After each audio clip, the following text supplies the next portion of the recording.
Tute එක ළඟ නැති වුණාට ප්‍රශ්නයක් නැහැ මේ රයිට් රයිට් ඉතින්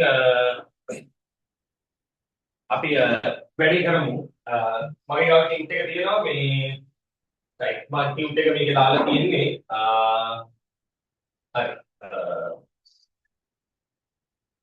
රයිට් මම ටියුට් එක හරි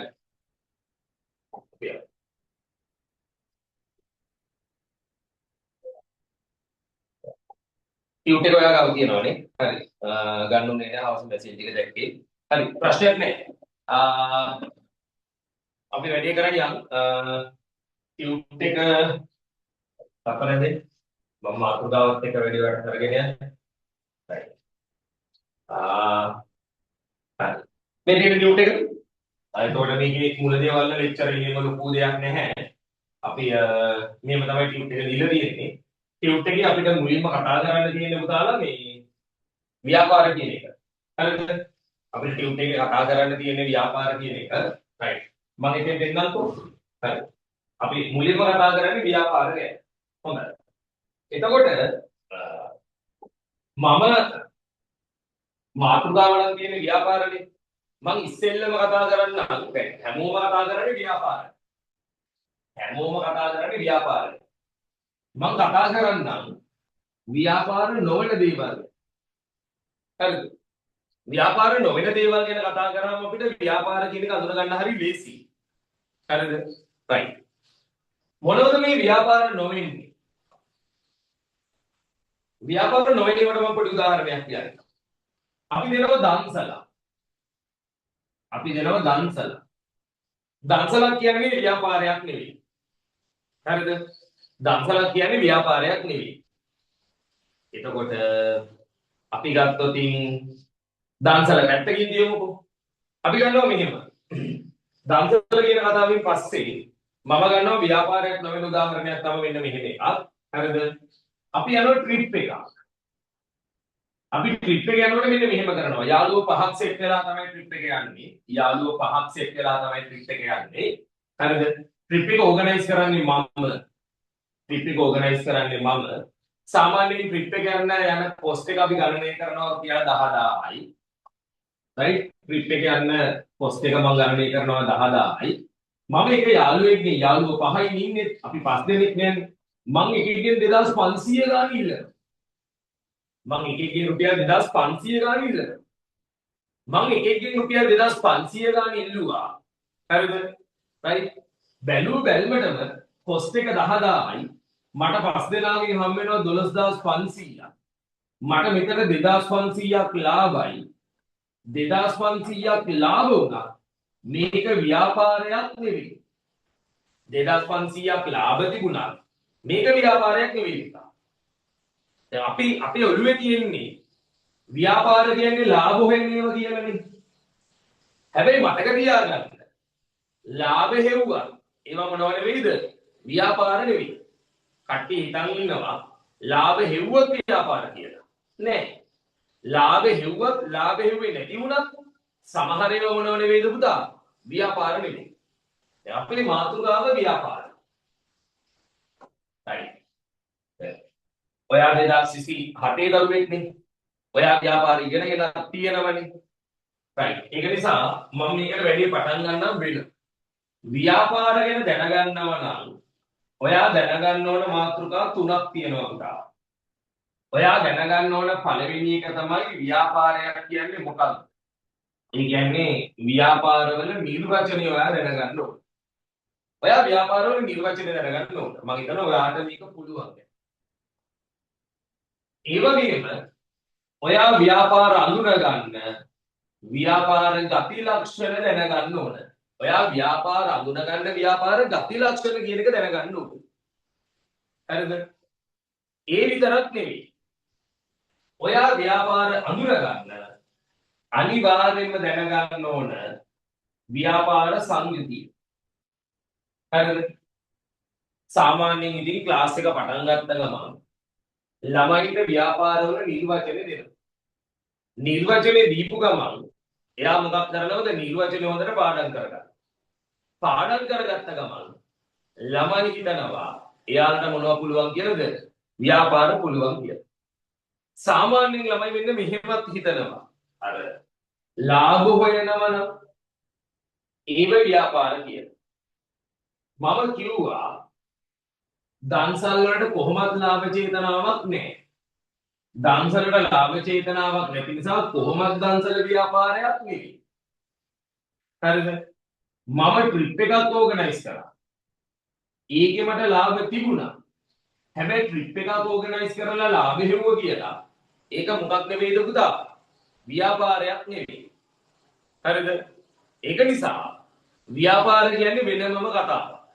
හරිද? ඒක නිසා අපි අද කතා කරන්නේ ව්‍යාපාරයක් කියන්නේ මොකක්ද කියන එක. right. මොකක්ද ව්‍යාපාරයක් කියන්නේ? මොකක්ද ව්‍යාපාරයක් කියන්නේ? අපි කියනවා මෙහෙම. ව්‍යාපාරයක් කියන්නේ මිනිස්සුන්ගේ අවශ්‍යතා සහ වුවමනා තෘප්තිමත් කිරීමට. ව්‍යාපාරයක් කියන්නේ මිනිස්සුන්ගේ අවශ්‍යතයි වුවමනයි තෘප්තිමත් කරන්න. ව්‍යාපාර මිනිසුන්ගේ අවශ්‍යතාවයි වුවමනයි තෘප්තිමත් කරන්න. ඒ අවශ්‍යතාව වුවමනා තෘප්තිමත් කරන්න භාණ්ඩයක් හෝ සේවාවක් නිෂ්පාදනය කිරීම, අලෙවිකරණය, බෙදා හැරීම, ඒ වගේම තියෙනවා අනුබද්ධිත කටයුතු. ව්‍යාපාරයක් කියන්නේ මිනිසුන්ගේ අවශ්‍යතාව වුවමනා තෘප්තිමත් කරන්න භාණ්ඩයක් හෝ සේවාවක් නිෂ්පාදනය කරනවා නම්, අලෙවි කරනවා නම්, බෙදා හරිනවා නම්, අනුබද්ධිත කටයුතු කරනවා නම් මම මේක කියාගෙන. ආන්න එහෙම කරන ඕනෑම ආර්ථික කටයුත්තක් කියලා කියනවා. ව්‍යාපාරයක් කියලා සාමාන්‍යයෙන් අපි නිර්වචනය කරන්නේ නම් දන්නවත් ඇති. මිනිස්සුන්ගේ අවශ්‍යතාව වමනා තෘප්තිමත් කරන්න භාණ්ඩ හා සේවා නිෂ්පාදනය, ඒ වගේම අලෙවි කිරීම, බෙදා හැරීම, අනුබද්ධිත කටයුතු කරන. එහෙම කරන ඕනම ආර්ථික කටයුත්තක් අපි කියනවා ව්‍යාපාර කියලා. ව්‍යාපාර වලින් අවශ්‍යතාව වමනා තෘප්තිමත් වෙන්න ඕන. නිෂ්පාදනය හරි, අලෙවි කිරීම හරි, බෙදා හැරීම හරි, අනුබද්ධිත කටයුතු හරි කරන්න. මම උදාහරණයක් දෙන්නම්කෝ මෙහෙම. සමහර ව්‍යාපාර කරන්නේ නිෂ්පාදනය කරන. ඒ කිව්වේ දැන් අපි රයිගම් වගේ ගමුකෝ. රයිගම්, හරිශ්චන්ද්‍ර ඒගොල්ලෝ කරන්නේ හදන එක. හරිද? ඒතර ඒවා හදන කට්ටිය ව්‍යාපාරය. ඒතකොට රයිගම් නිෂ්පාදනය කරන ව්‍යාපාරය. රයිගම් කියන්නේ නිෂ්පාදනය කරන ව්‍යාපාරය. අපි කාගිල්ස් වගේ ගත්තොත් කාගිල් ස්ටීල්ස් ඒවා හදන ව්‍යාපාරයක්ද? ඒගොල්ලෝ ඒවා අලෙවි කරන ව්‍යාපාරයක්ද? රයිගම්ල හැදුවට රයිගම්ල හදන ප්‍රොඩක්ට් එක අලෙවි කරන වැඩේ තමයි කවුද පුතේ කරන්නේ? ඔන්න ඔය අපි කතා කරන කාගිල්ස්, කීල්ස්, ආප්ටිකෝ සුපර් සෙන්ටර්ස් වගේ ඒවා කරන්නේ. ඒගොල්ලෝ අලෙවිකරණය කරනවා. හරිද? සමහර කට්ටිය කරන්නේ මේ දෙකම නෙවෙයි. සමහර කට්ටිය කරන්නේ බෙදා හරින එක. හරිද? සමහර කට්ටිය කරන්නේ ඩිස්ට්‍රිබියුට් කරන එක, බෙදා හරින එක. බෙදා හරිනවා. ඔව්. බෙදා හරිනවා. කවුද මේ බෙදා හරින වැඩ කරන්නේ? සාමාන්‍යයෙන් ඔයාලා දන්නවා අපි ගමුකෝ නැව් සමාගම්. නැව් සමාගම් කිව්වම සමහරලාට ඔයාලා වැඩි වරද්ද ගන්න. මම නැව් සමාගම් ගන්න නැතුව මෙහෙම ගන්න. right? මම නැව් සමාගම් නැතිව මම ගන්නම් මේගොල්ලෝ. කවුද? සාමාන්‍යයෙන් බෙදා හරිනවා. කවුද කරන්නේ? ඒජන්සි කරගෙන යන කට්ටිය. ඒජන්සි දැන් ඔය අපි ගත්තොත් මොනවද? බිස්කට් ඒජන්සි තියෙනවනේ. මෙල්බර්න් එකේ ඒජන්සි කාර්යෝ කරන්නේ සමාගමෙන් ගෙනල්ලා මෙහි කඩවල් වලට දානවා. හරිද? කඩවල් වලට දාන්නේ. ඊපස්සේ මෙඩිකල් ඒ කියන්නේ බෙහෙත් ඒගොල්ලොත් කරන්නේ මොනවද කරන්නේද? කම්පැනියෙන් ගෙනල්ලා මේවයි මොනවද කරනවද? ෆාමසි වලට දානවා. ඒගොල්ලෝ කරන්නේ බෙදා හැරීම. සමහර කට්ටිය කරන්නේ අනුබද්ධිත කටයුතු කරන්නේ.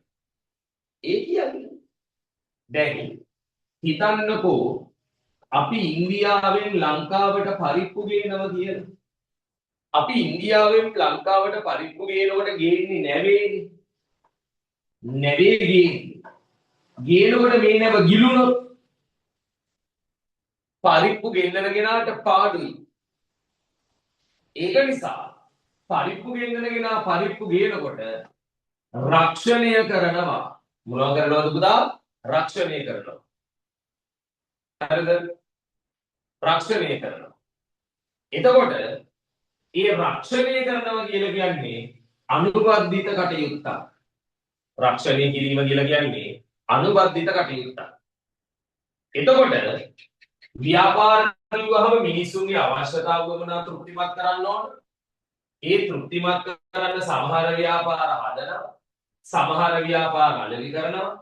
සමහර කට්ටිය විදා හරිනවා. සමහර කට්ටිය අනුබද්ධිත කටයුතු කරනවා. එතකොට নানা ආකාර ව්‍යාපාර තියෙනවා. එක එක විදිහේ ව්‍යාපාර තියෙනවා. හරිද? එහෙම කරන ඕනෑම ආර්ථික කටයුතු.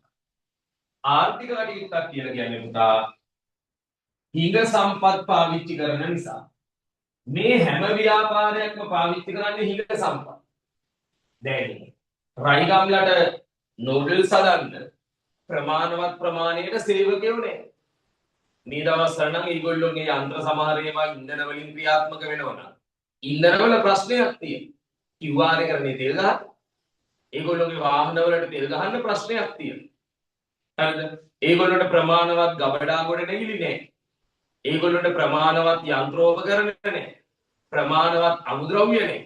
ඒතර මේගොල්ලෝ පාවිච්චි කරන්නේ හිඟ සම්පත්. right. ඒ අනුව අපි ව්‍යාපාරයක් නිර්වචනය කරනවා මිනිස් අවශ්‍යතා සහ වමනා තෘප්තිමත් කරන්න. භාණ්ඩ හා සේවා නිෂ්පාදනය, අලෙවි කිරීම, බෙදා හැරීම, අනුබද්ධිත කටයුතු කරන ඕනෑම ආර්ථික කටයුත්තක් කියනවා. හරිද? right. ඒක නිසා අපි ලියමු දාලා ව්‍යාපාරවල පළවෙනි නිර්වචනේ මම ටියුට් එක ගෲප් එකට දාලා ඇත්තේ ව්‍යාපාරවල නිර්වචන ලියමු. ටියුට් එක තියෙන්නේ මෙන්න මෙහෙමයි. ඒතර අපි ටියුට් එකත් එක්ක නම් යන්නේ. ටියුට් එක කාට හරි දරුවෙක් නැත්තම් right?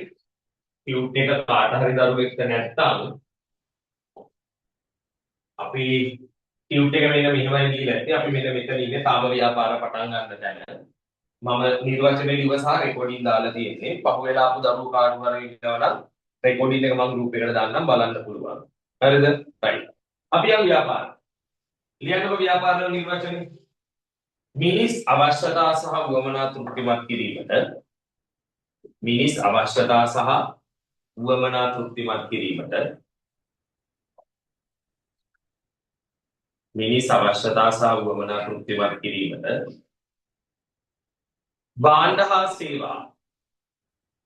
භාණ්ඩ හා සේවා නිෂ්පාදනය විකිණීම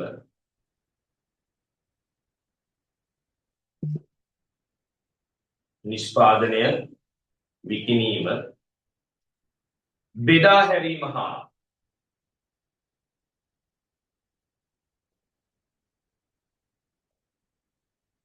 අනුබද්ධිත කටයුතු සිදු කරන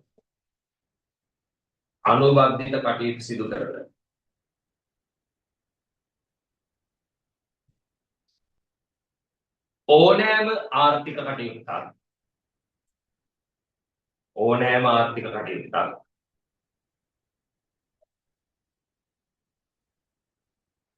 ව්‍යාපාර නමින් හඳුන්වයි.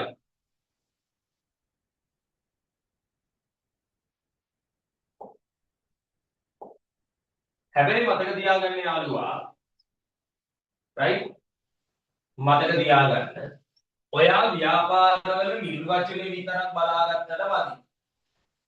හරිද? ඔයා ව්‍යාපාරවල නිර්වචනය විතරක් බදාගෙන පාඩම් කරලා කටපාඩම් කරාට මදි. ඔයා ව්‍යාපාරත් එක්ක අනිවාර්යයෙන්ම ගති ලක්ෂණ ටික දැනගන්න ඕන. ඒ වගේම ව්‍යාපාර සංයුතිය, ව්‍යාපාර හැදෙන විදියක් දැනගන්න ඕන. මේ එකක් හරි හරියට ඔළුවේ නැත්තම් ඔයාට ව්‍යාපාර නොවන දේවල් අඳුන ගන්න බැරි වෙනවා. හරිද? දැන් අපි ලිව්වනේ පුතේ ව්‍යාපාරවල නිර්වචනේ. ව්‍යාපාරවල නිර්වචනේ අපි ලිව්වේ මිනිස්සුන්ගේ අවශ්‍යතාවුවමනා තෘප්තිමත් කරන්න භාණ්ඩයක් හෝ සේවාවක් නිෂ්පාදනය කරනවා නම් අලෙවි කරනවා නම් බෙදා හරිනවා නම් අනුබද්ධිත කටයුතු කරනවා නම් හිඟ සම්පත් පාවිච්චි කරනවා නම් ව්‍යාපාරයක් කියලානේ. එහෙම බැලුවාම අපි ට්‍රිප් එකක් කියන්නේ එකක් මොකද්ද පුතා? ව්‍යාපාරයක් කියලා කට්ටිය හිතන. හරිද? රයිට්. දන්තලක් දෙන එකක් ව්‍යාපාරයක් කියලා හිතන. කොටින්ම කිව්වොත් අම්මා බත් කියන එකක් ව්‍යාපාරයක් කියලා හිතන. ඒ කොහොමද අම්මා බත් කියන එක ව්‍යාපාරයක් කියලා කියන්නේ? එයි බං. අම්මා බත් කියලා දුන්නාම ආහාර කියන අවශ්‍යතාවය ඉෂ්ට වෙනවා. බත් වලින් උවමනාව ඉෂ්ට වෙනවා.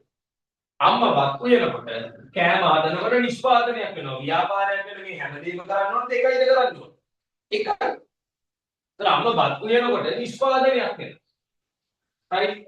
බත් කියන්න අම්මට ගෙදර ඇති වෙන්න දාන ගෑස් නැහැනේ. ඒතර අම්මා බත් කියලා දෙන එක මොකද පුතා? ආර්ථික කටයුත්ත. එහෙම බැලුවහම කට්ටිය කියයි අම්මා බත් කියන එකත් මොකක් කියලාද? ව්‍යාපාරයක්. හැබැයි අම්මා බත් කියන එක මොකක් නෙවෙයිද? ව්‍යාපාරයක් නෙවෙයි. අම්මා බත් කියන එක ව්‍යාපාරයක් නොවෙන්නේ මෙන්න මේ නිර්වචනයෙන් නෙවෙයි. හරිද? අම්මා බත් කියන එක ව්‍යාපාරයක් නොවෙනවා කියලා අපිට දැනගන්න ඔයා ගති ලක්ෂණ කියන එක දැනගන්න ඕනේ. මම තාම ගති ලක්ෂණ ඉගෙනුනේ නෑනේ. හරිද? මම මේක බිඳුවේ ඉඳන් යන වැඩක් නේ. හරිද? ගති ලක්ෂණ එනකන් ඒක නිසා චුට්ටක් ඉන්න. හරිද? ගති ලක්ෂණ එනකන් චුට්ටක් ඉන්න. හරි. දැන් ඔන්න මම ඔයාලට ව්‍යාපාරය ඉගෙනුවා. සහ ව්‍යාපාර නොවන දේවල් ටිකකුත් කිව්වා. මම උදාහරණයකුත් දුන්නා. ලාභ හෙව්වත් සමහර දේවල් මොනව නෙවෙයිද? ව්‍යාපාර නෙවෙයි කියන්නේ. හරිද? right. දැන් ව්‍යාපාරයක් කියන එක කතා කරපු අපිට හරි නේද? මට ඊළඟට කතා කරන්න තියෙන මාතෘකාව තමයි පුතා වාණිජ්‍ය ව්‍යාපාර කියන එක. right? මට කතා කරන්න තියෙනවා වාණිජ්‍ය ව්‍යාපාර. හරි නේද? right. මොනවද මුදේ මේ වාණිජ්‍ය ව්‍යාපාර කියන්නේ? right. මම එනවා අපි ව්‍යාපාර කොටවල් දෙකකට බෙදනවා. හරි නේද? ව්‍යාපාර කොටවල් දෙකකට බෙදනවා.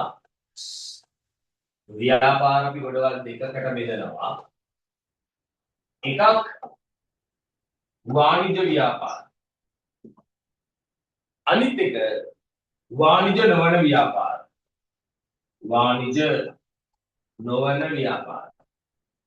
මොනවාද මේ වාණිජ්‍ය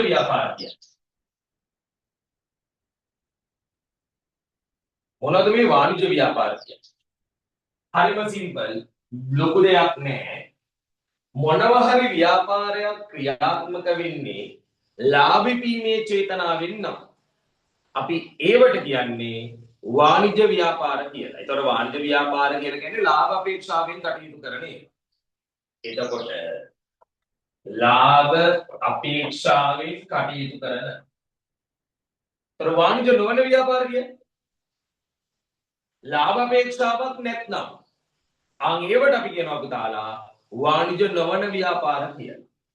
එතකොට ලාභ අපේක්ෂාවක් නැති. අන්න දැන් ඔයා තේරුම් ගන්න ඕන ව්‍යාපාරවලට ලාභ අපේක්ෂාවක් තියෙන්නත් පුළුවන්, ලාභ අපේක්ෂාවක් නැති වෙන්නත් පුළුවන්. ලාභ හොයන ව්‍යාපාරක් තියෙනවා, ලාභ හොයන්නේ නැති ව්‍යාපාරක් තියෙනවා. හරිද? right. එතකොට අපි දැන් ව්‍යාපාර ගැන කතා කරා. හැබැයි ව්‍යාපාරයක් කියන එකක් කොහේ හරි අහලා තිබුණොත් ටග්ගාල ඔයාගේ ඔළුවට එන්න ඕන ව්‍යාපාරවල නිර්වචනය අපි දැනගන්න ඕන. ව්‍යාපාර ගති ලක්ෂණ කියන එක දැනගන්න ඕන. ව්‍යාපාර සංයුතිය කියන එක අපි දැනගන්න ඕන. ඔය තුනම අපි දැනගන්න ඕන. හැබැයි තාම මං ඉන්නේ ව්‍යාපාරවල. ව්‍යාපාරවල කියන්නේ දෙකක්. හරිද? පළවෙනි එක තමයි වාණිජ්‍ය ව්‍යාපාර. දෙවෙනි එක තමයි වාණිජ්‍ය නොවන ව්‍යාපාර. ලාභ අපේක්ෂාවෙන් කටයුතු කළොත් වාණිජ්‍ය ව්‍යාපාර, ලාභ අපේක්ෂාවක් නැත්නම් අපි කියනවා වාණිජ්‍ය නොවන ව්‍යාපාර කියලා. එතකොට ඔයාගේ අතේ තියෙනවා ටියුට් එක, right. එතකොට ටියුට් එකේ මෙන්න මේ ටියුට් එක තමයි ඔයාලට හම්බ වෙන්නේ, right. අපි මේක ලස්සන හදලා තියෙනවා. මේ මම මේක ඔයාගේ විස්තර ඇඩ්‍රස් එකේම දැම්මම මම මොනවද කරන්නද? මේක ඔයාලට කුරිය කරන්න. හරි නේද? ඔයාගේ අතර ලැබෙන සලසන්න. right. අපිට කතා කරන්න තියෙනවා මාතෘකාව වාණිජ්‍ය ව්‍යාපාර. හරි සිම්පල්. ටක් ගාලා ලියමු. වාණිජ්‍ය ව්‍යාපාර. කිසියම් ව්‍යාපාරයක් කිසියම් ව්‍යාපාරයක් කිසියම් ව්‍යාපාරයක් ලාභී වීමේ අපේක්ෂාවෙන් කිසියම් ව්‍යාපාරයක් ලාභී වීමේ අපේක්ෂාවෙන් කටයුතු කරයි නම්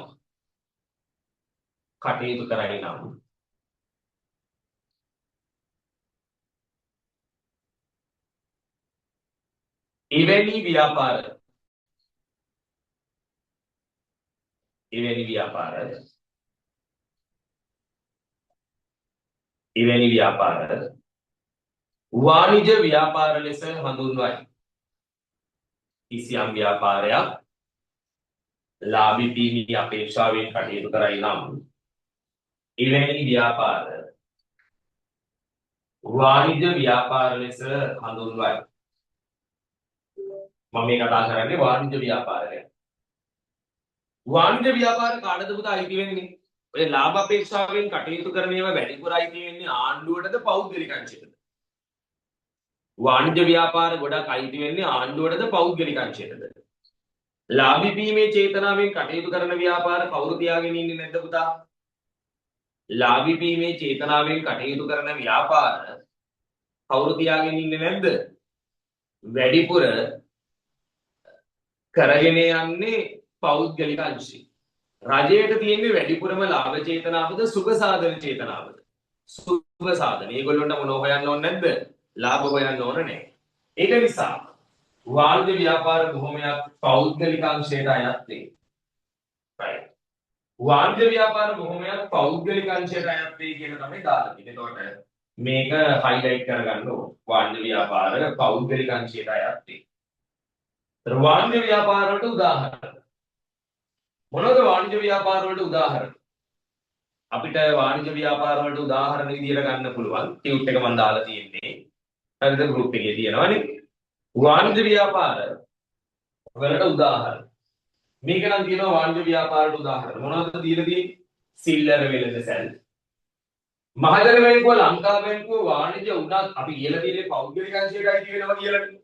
හැබැයි අපි පෞද්ගලික අංශයට අයිති වෙනවා කියලා කිව්වට මෙන්න මේ මහජන බැංකුවේ ලංකා බැංකුවයි පෞද්ගලික අංශය නෙවෙයි පුතා රාජ්‍ය අංශය. හරිද?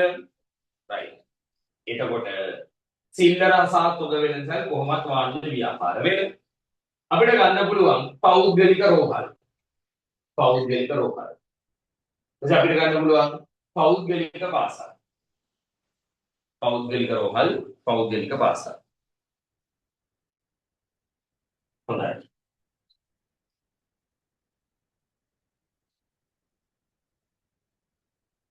right.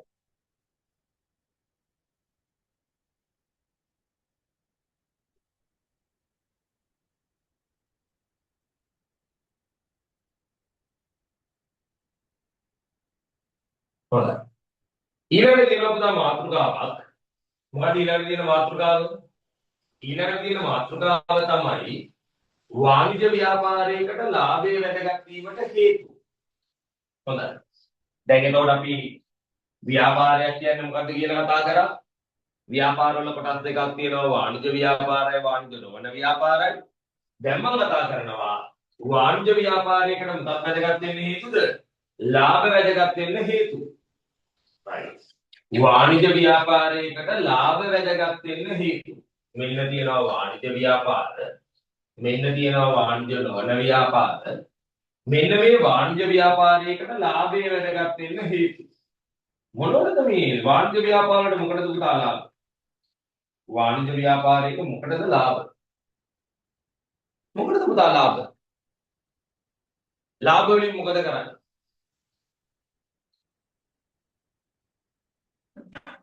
වාණිජ්‍ය ව්‍යාපාරයකට ලාභ වැදගත් වෙන්නේ හේතු. ලාභ මොකටද? ඔව්. සාමාන්‍යයෙන් අපි දන්නවා ව්‍යාපාරයක් කරන්නේ තමන්ගේ ව්‍යාපාරයේ කටයුතු කරගෙන යද්දී උපයන ලාභ සියල්ලම අයිතිකාරයන්ට බෙදන්නේ නැහැ. එහෙම තමයි මොලේ තියෙන ව්‍යාපාර. 5000ක ලාභ කුටියක් තියෙනවා නම් ඔය 5000ම අයිතිකාරයට දෙන්නේ ඔබ ගෙදර ගෙනිහිල්ලා බජවු දාපන් කියලා. සාමාන්‍ය මිනිස්සුගේ ස්වරූපය ඕකනේ. සල්ලි තියනවා නම් අනාගතයක් ගැන හිතන්නෙම නැහැ. ජොලිය දා. ඕගොල්ලොත් එහෙම වෙන්නේ නැති. හරිද? හැබැයි මෙහිමයි. මොලේ තියෙන මිනිස්සු කරන්නේ තමන්ගේ අතට සල්ලි ටිකක් එනවනම් එයා try කරනවා මෙන්න මේ සල්ලි ටික වවන්න. මෙහෙම සල්ලි වවනවා කියලා තියෙන්නේ 5000ක ලාභයක් තියෙනවා නම් මේ ලාභෙම මේ යෝදේ නිකන් හිඟන්නා වගේ කියන්නේ මල පෙරේතේ වගේ තියෙන 5000ම මොකක් කරන්නේ නැද්ද? ඉතුරු කර එහෙම නැහැ. සාමාන්‍යයෙන් ආදායමක් තියෙනවා නම් ටිකක් ගන්නවා තමන්ගේ පාවිච්චි. ඔත තමන් ලස්සන කාලය ඇතුළේ ඉන්න ඕනේ. මොලේ තියෙන කට්ටිය 5000න් 2000ක් විතර ගන්නවා තමන්ගේ පාවිච්චි. හරිද? ඉතුරු 3000 මේ ව්‍යාපාරයටම යට කරනවා. මේ ව්‍යාපාරයටම යට කරනවා. ව්‍යාපාරයකට ලාභ ඕන කරනවා. නැවත නැවත ආයෝජනය කළ තමන්ගේ ව්‍යාපාරය පුළුල් කරගන්න. ඒ වගේම ව්‍යාපාරයකට ලාභ ඕන අයිතිකරුවන්ට හේවත් ආයෝජකයන්ට ප්‍රතිලාභ දෙන්න. උපයන ලාභය සම්පූර්ණයෙන්ම ආයෝජකයන්ට දෙන්නෙත් නෑ. උපයන ලාභය සම්පූර්ණයෙන්ම ප්‍රතිආයෝජනය කරන්නෙත් නෑ. හරිද? right. ඒ වගේම මේගොල්ලෝ මේ උපයන ලාභ වලින් තමයි මේගොල්ලෝ ප්‍රචාරණය කරන්නේ. ඇඩ්වර්ටයිසිං. උපයන ලාභයෙන් තමයි ඇඩ්වර්ටයිසිං කරන්නේ. මෙතන හැබැයි මේ පොඩි අවුලක් තියෙනවා මේ ලාභයම නෙවෙයි මෙතන ඇත්තම අදහස ආදාය.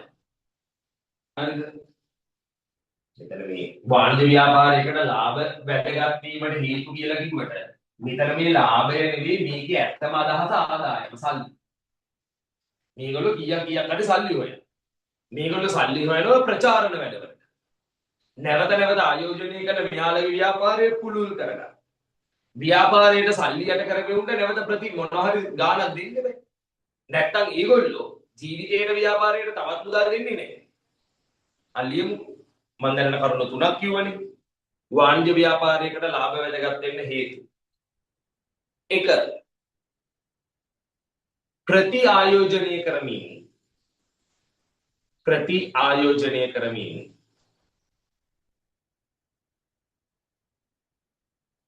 ව්‍යාපාරය පුළුල් කිරීමට ප්‍රති ආයෝජනය කරමින් ව්‍යාපාරය පුළුල් කිරීමට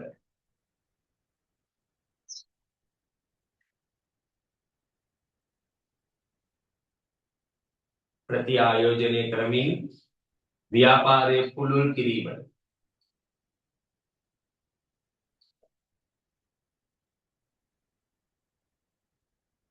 ඊළඟට ආයෝජකයන්ට ප්‍රතිලාභ ලබා දීමට ආයෝජකයන්ට ප්‍රතිලාභ ලබා දීමට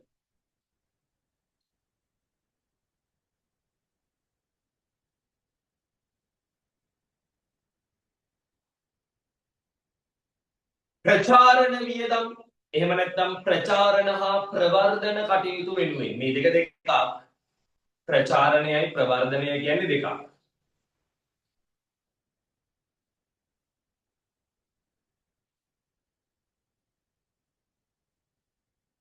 ප්‍රචාරණ හා ප්‍රවර්ධන කටයුතු වෙනුවෙන් යොදා ගැනීම. ප්‍රචාරණ හා ප්‍රවර්ධන කටයුතු වෙනුවෙන් යොදා ගැනීම. වෙන මේ බලන්න ඔයාලා අහලා තියෙනවද දන්නේ ව්‍යාපාරවල සාර්ථකත්වයට ව්‍යාපාර නිෂ්පාදන විවිධාංගීකරණය කරන්න ඕන. ව්‍යාපාර නිෂ්පාදන මොකක් කරන්න ඕනද? විවිධාංගීකරණය.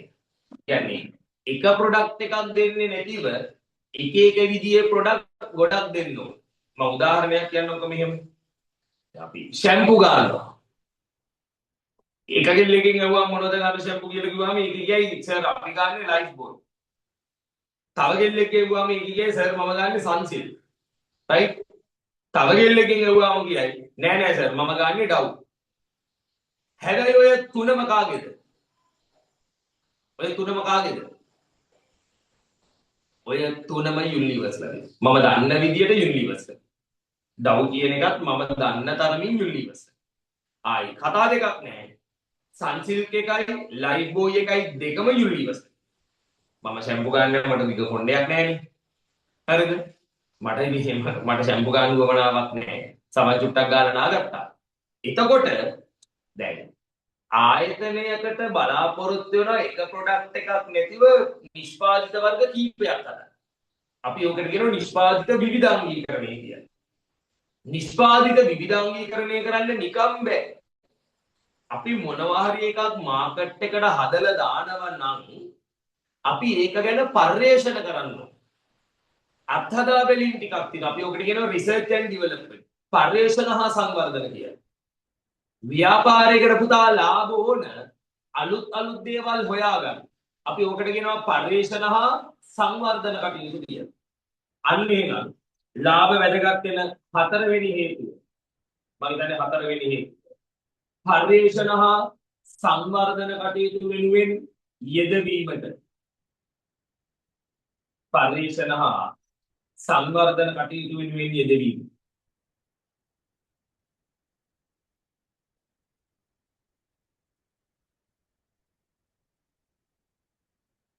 පර්යේෂණ හා සංවර්ධන කටයුතු වෙනුවෙන් යෙදවීම.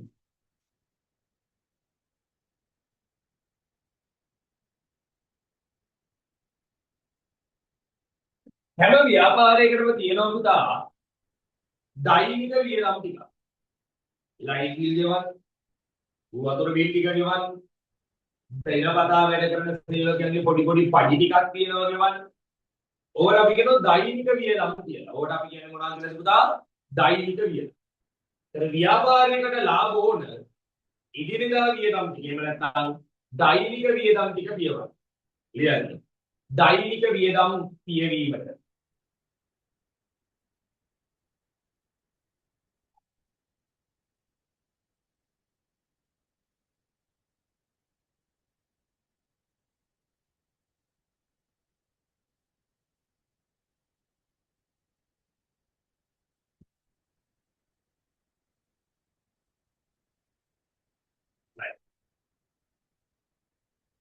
හැම ව්‍යාපාරයක්ම සල්ලි හොයාගෙන නිකන් ඉන්නේ නැහැ. හම්බ කරන සල්ලි ව්‍යාපාරය ඇතුළට යට කරලා ඔය වියදම් ටික ගෙවලා එහෙම කරනව විතරක් නෙවෙයි. ගොඩක් ව්‍යාපාර තමන්ගේ ආදායමෙන් ලාභයෙන් කොටසක් සමාජය වෙනුවෙන් වෙන් කරනවා. ගොඩක් ව්‍යාපාරෙක තමන්ගේ මුදල් වලින් සැලකිය යුතු කොටසක් සමාජයේ වෙනුවෙන්. උදාහරණ සීරස ගම් නැද්ද?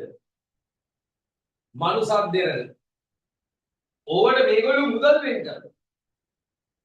ඒවට වෙන් කරන්නේ මේ ව්‍යාපාරයෙන් ලැබෙන ලාභම තමයි, වෙන මොනවාක්වත් නෙවෙයි. හරිද? මම දැක්කේ මේ පෙරේදා ඔය රික්ස්බරිගෙන් අර ලංකාවේ ක්‍රීඩිකාවන්ට සල්ලි දෙනවා ඒගොල්ලෝගේ අර ක්‍රීඩා පුහුණු වැඩවලට. ඒගොල්ලෝ පේන ලාභ. right? ව්‍යාපාරයකට ලාභ වැදගත් වෙනවා.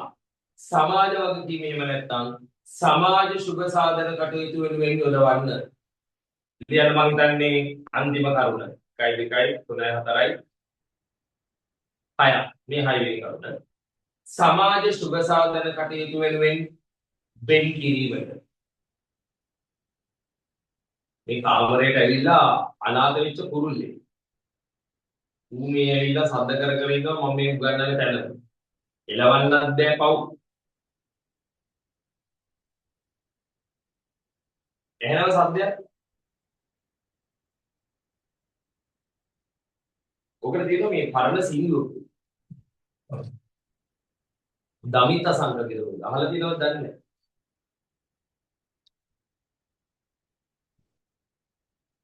කිරිල්ලියක් හැදෙනවා කණ්ණාඩිය ගාව. අනිත් යාළුවා මට මතක නැහැ කොහොමද කුරුළු හඬක් ඇහෙනවා පාර ගාව. ඒ කියන්නේ අර ගෙදර ඉන්න ගෑනු ළමයා හරි මට ඔය සිද්ධිය මතක නැහැ. එයා ලස්සනට මේ කණ්ණාඩිය ගාව හැදෙනවා. කුරුල්ලෙක්ගේ හඬක් ඇහෙනවා පාර ගාව. ඒ කියන්නේ කොල්ලදොරේ පාර ගාව විසින ගන්නවා හරි ඔහොම එකක්. හරිද? මට මතක නැහැ සින්දුව. අවස්ථාවක් හම්බුනොත් ඉතින් අහලා බලන්න නේ. right. මුලින්ම මට හදද. හරි. මම හිතන්නේ පව්. යා. හරි. අපි කතා කරේ ව්‍යාපාරවල වාණිජ්‍ය ව්‍යාපාර වලට ලාභය වැදගත් වෙන්නේ හේතු. ඒතර මම වාණිජ්‍ය ව්‍යාපාර කියන එක කතා කරා. වාණිජ්‍ය ව්‍යාපාර වලට ලාභය වැදගත් වෙන්නේ හේතු කතා කරා. දැන් ඊළඟට මම කතා කරන්නේ මොන ව්‍යාපාරද? වාණිජ්‍ය නොවන ව්‍යාපාර ගැන. මම ඊළඟට කතා කරන්නේ වාණිජ්‍ය නොවන ව්‍යාපාර. එතකොට පුතා මොනවා හරි ව්‍යාපාරයක් වැඩ කරන්නේ ලාභ අපේක්ෂාවක් නැතිව නම් ඒවට අපි කියනවා පුතා වාණිජ්‍ය නොවන ව්‍යාපාර කියලා. මොනවා කියලාද කියන්නේ පුතාලා? වාණිජ්‍ය නොවන ව්‍යාපාර. right. ලියමු වාණිජ්‍ය නොවන ව්‍යාපාර. හරි සිම්පල්. කිසියම් ව්‍යාපාරයක්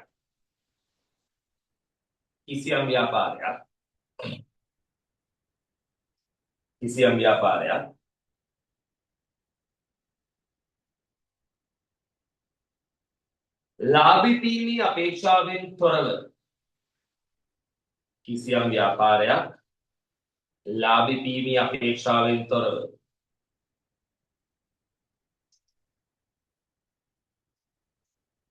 ක්‍රියාත්මක වේ නම්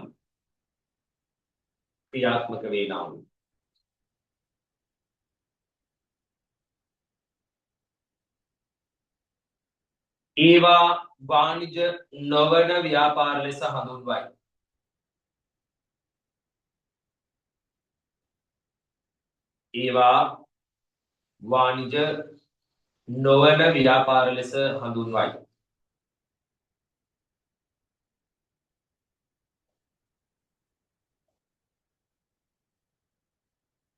right.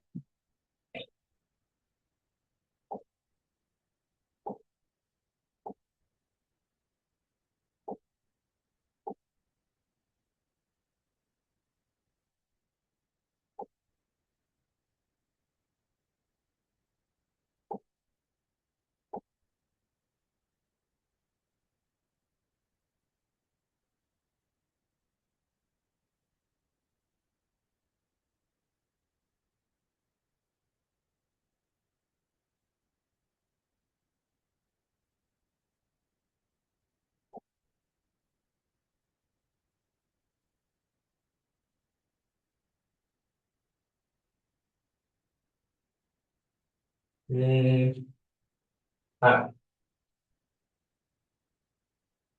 ඊට පස්සේ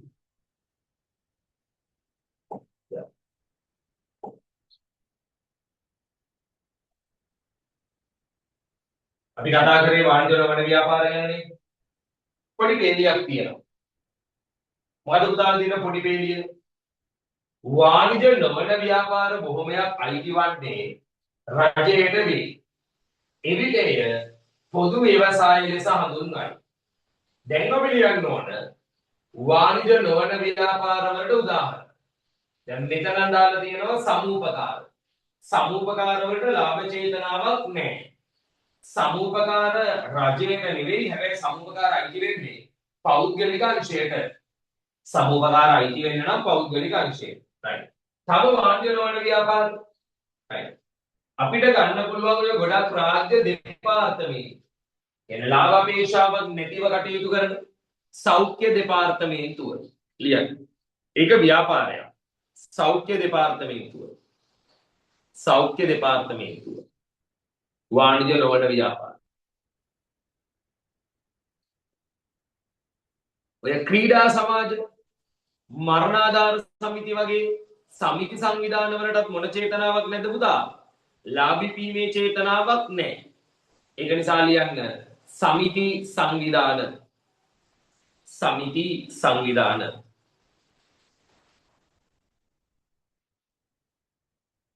සංවිධාන.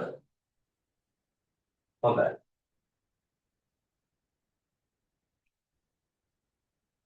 අපිට තියෙනවා අපව කතා කරන්න ඕන මාතෘකාවක් වාණිජ නොවන ව්‍යාපාර පවත්වාගෙන යන ආකාරය.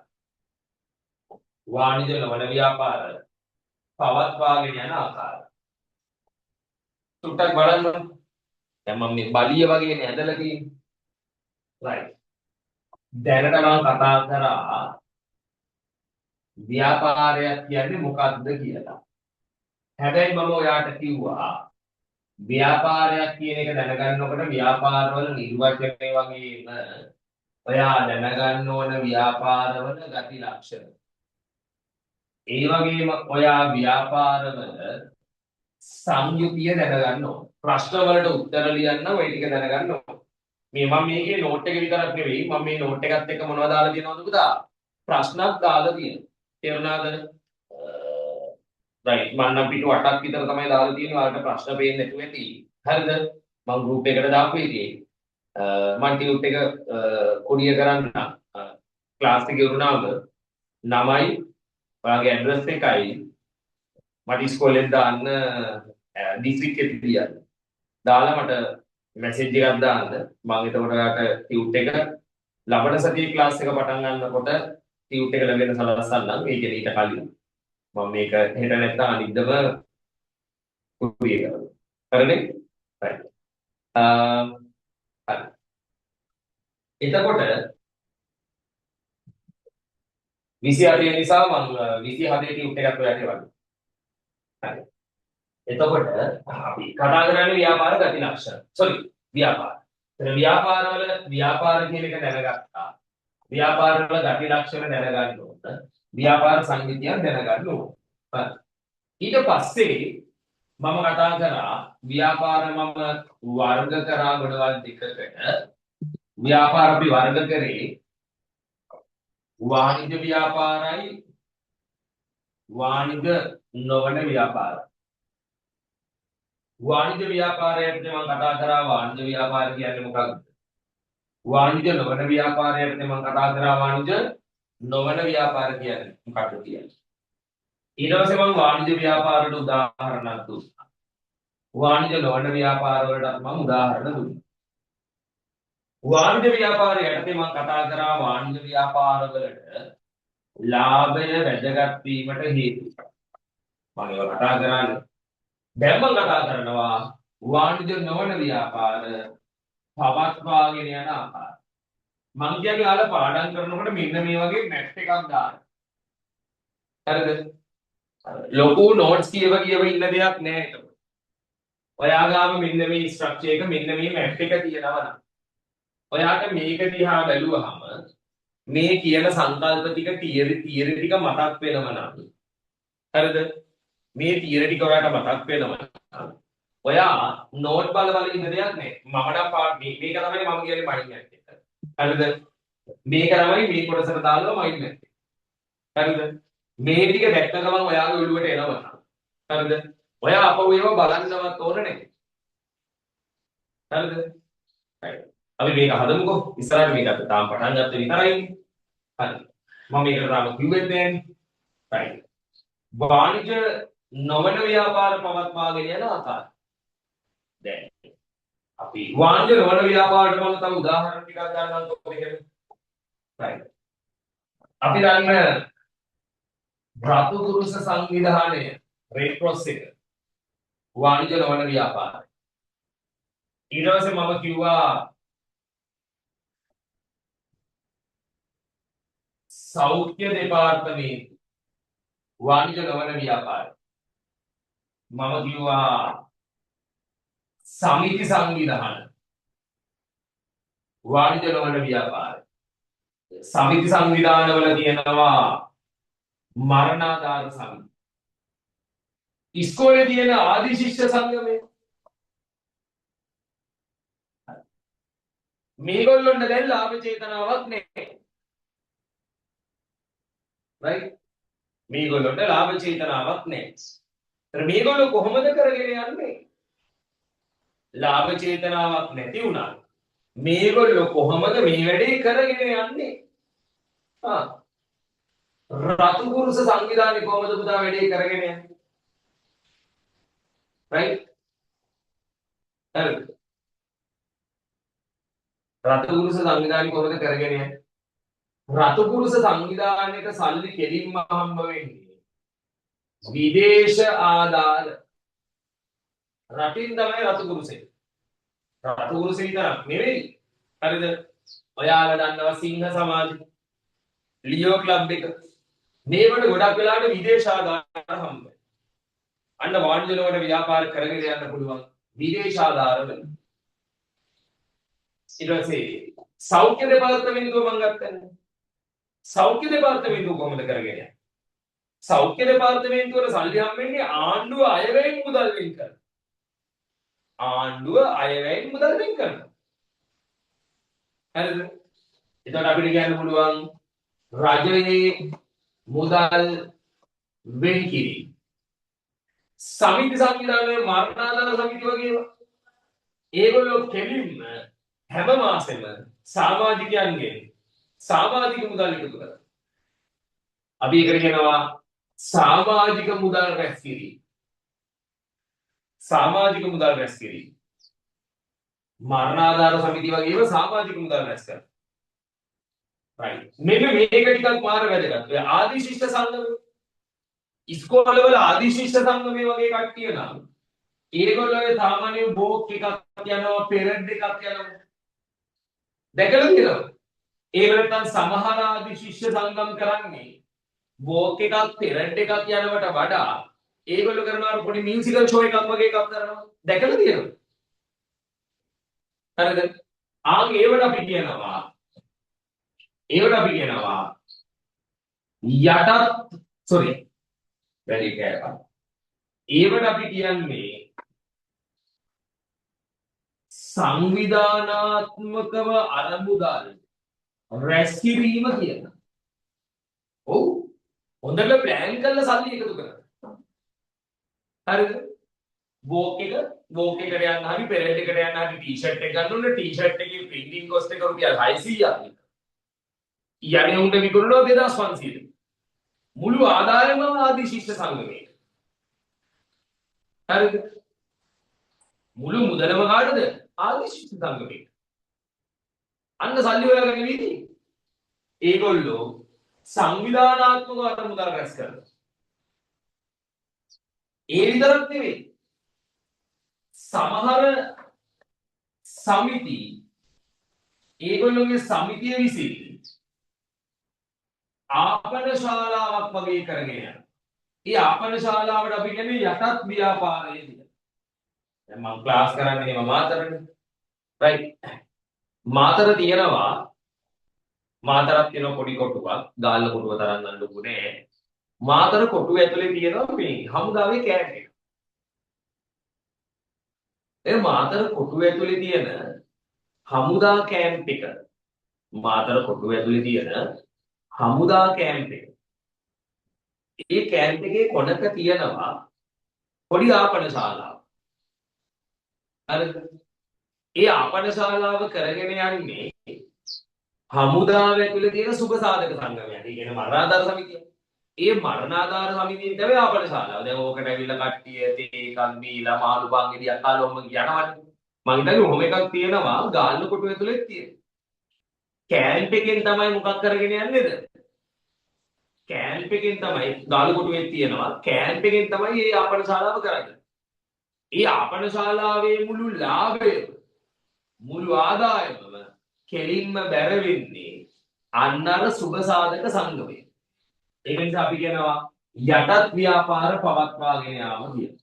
මේකට කියනවා යටත් ව්‍යාපාර පවත්වාගෙන යාම කියලා. එතකොට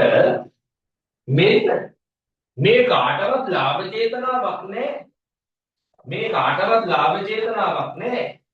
හැබැයි මේගොල්ලෝ කරගෙන යන සල්ලි හොයලා. හරි? ඒකට තියරියේ තියෙන්නේ මෙහෙමනේ. කොහොමද තියරියේ තියෙන්නේ?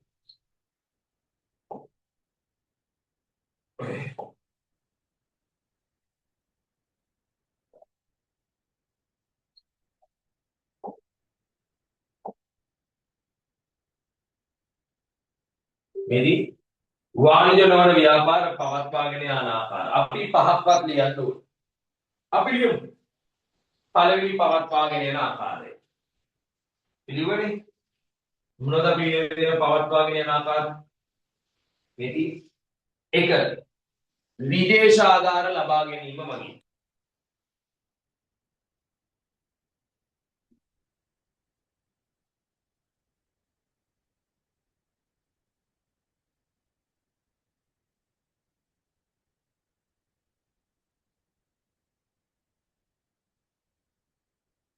විදේශ ආධාර මගින්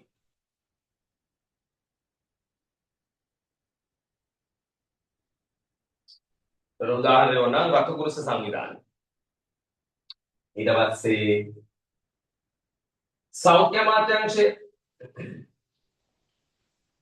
සෞඛ්‍ය අමාත්‍යාංශය වගේම කරගෙන යන්නේ අයවැයෙන් සිදු කරන වෙන්කිරීමේම නැත්නම් රජයේ මුදල් වෙන්කිරීම අයවැයෙන් සිදු කරන වෙන්කිරීමේම නැත්නම් රජයේ මුදල් වෙන්කිරීම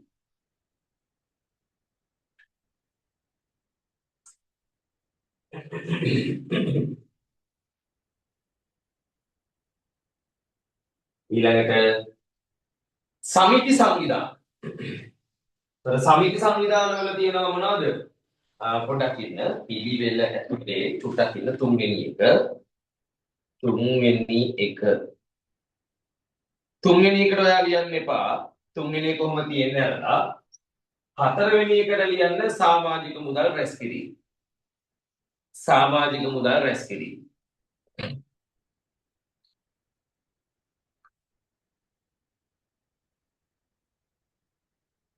සමාජික මුදල් රැස් කිරීම.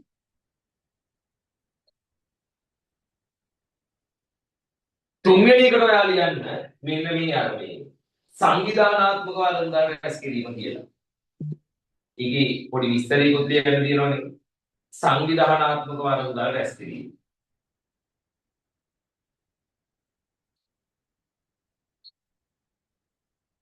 සංවිධානාත්මක මුදල් රැස් කිරීම. ඒකට ලියමු මෙහෙම සංවිධානාත්මක මුදල් රැස් කිරීම. ලියමු මෙහෙම. එනම් සංගීත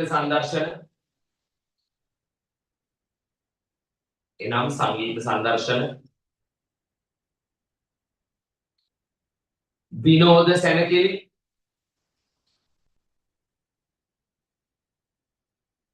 සැනකෙළි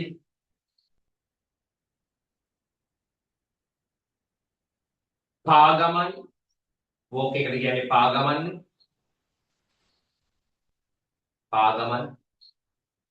යනාදිය හරහා මුදල් රැස් කිරීම.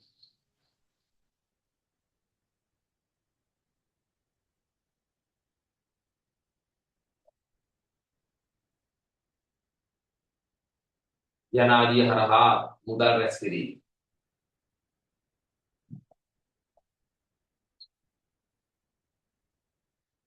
හොඳයි.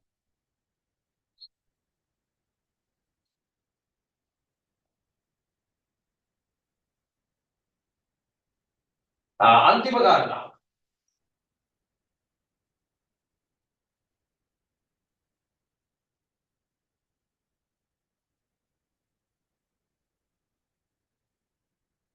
මේගොල්ලන්ට පුළුවන් මෙන්න මේ විදියට යටත් ව්‍යාපාර කරගෙන යන්න.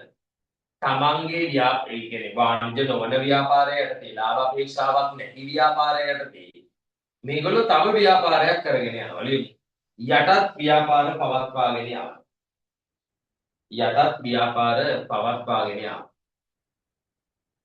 යටත් ව්‍යාපාර පවත්වාගෙන යනවා. උදාහරණ ලියන්න ආපන ශාලා.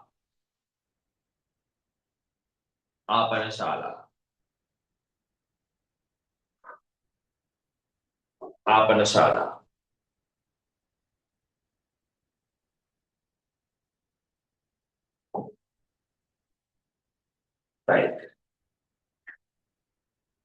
පැයක් විතර උගන්නපු නිසා විවේකයට විනෝදයටත් එක මම අහන්නත් පොඩි ප්‍රශ්නයක්. පොඩි ප්‍රශ්නයක්. උත්තරේ මෙසේජ් එකක් ඉදිරියට දැම්මොත් සතුටින්.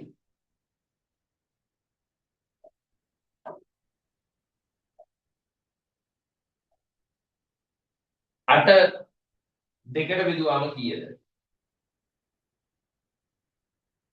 8 දෙකට බෙදුවාම කීයද? එල මං හිතුවා වගේම. A level එක තුලේ පුතා මාරම වැදගත් දෙයක් තමයි කවුරු හරි කියන දේ කෙනෙක් කියන දෙයක් අපිට අහලා දැකලා පුරුදු විදියට අරගන්නේ නැති එක.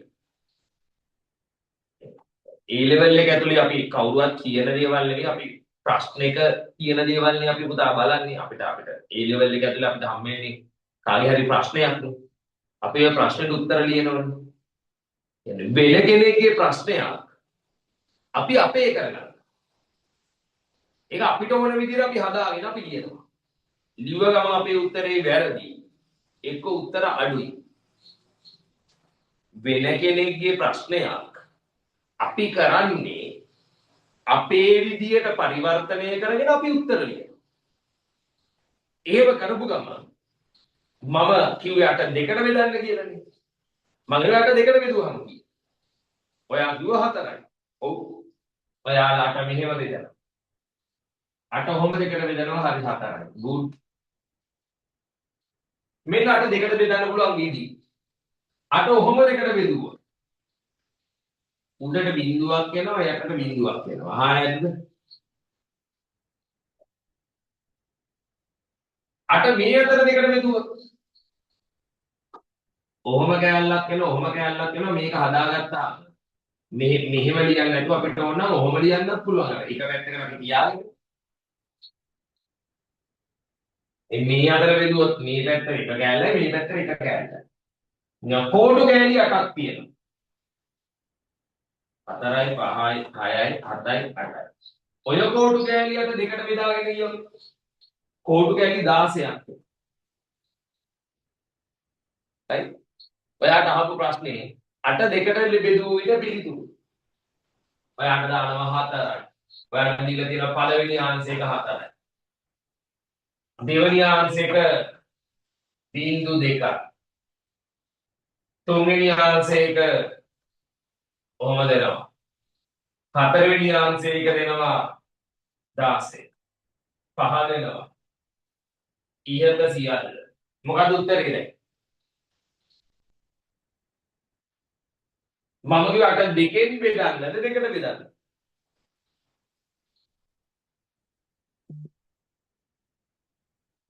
A level වල ප්‍රශ්න වලත් සිද්ධිය ඕක. A level වල ප්‍රශ්න වලත් සිද්ධිය ඕක. right? ප්‍රශ්නේ අපිට ඕන විදියට පරිවර්තනය කරගෙන හරියන්නේ නැහැ.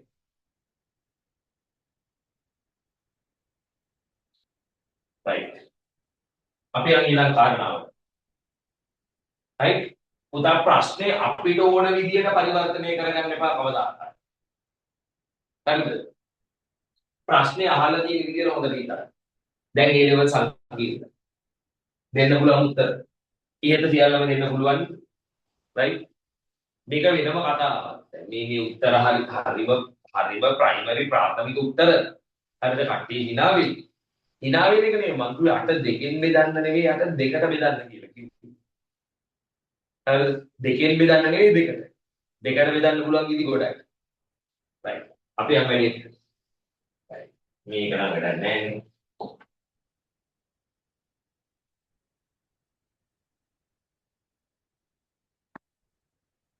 හොඳයි. අපි ඊළඟට කතා කරන මාතෘකාව බලමු. මොකක්ද අපිට කතා කරන්න තියෙන මාතෘකාව?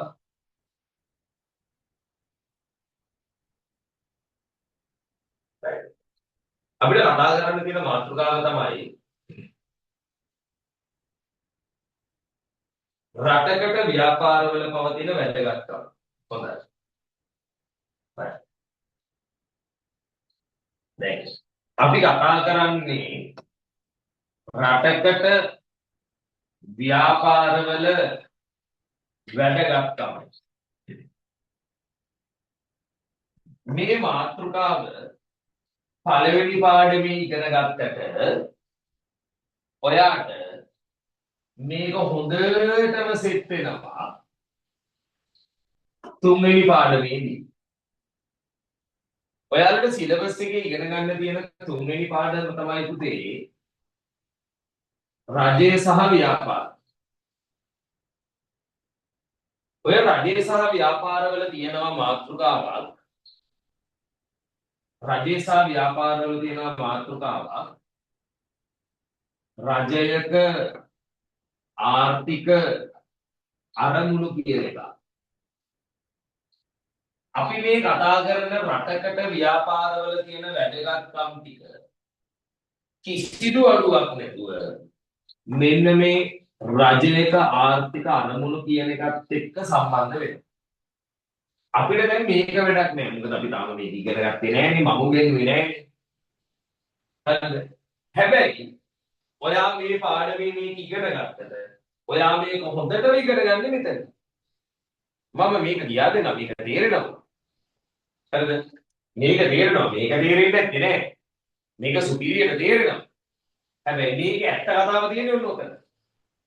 රටකට ව්‍යාපාර මොකටද ඕන? අපි දන්නවා ව්‍යාපාර ප්‍රධාන වශයෙන්ම මාකට් එකට දානවා භාණ්ඩ හා සේවා. ව්‍යාපාර ප්‍රධාන වශයෙන්ම මාකට් එකට දානවා මොනවද උදා භාණ්ඩ හා සේවා.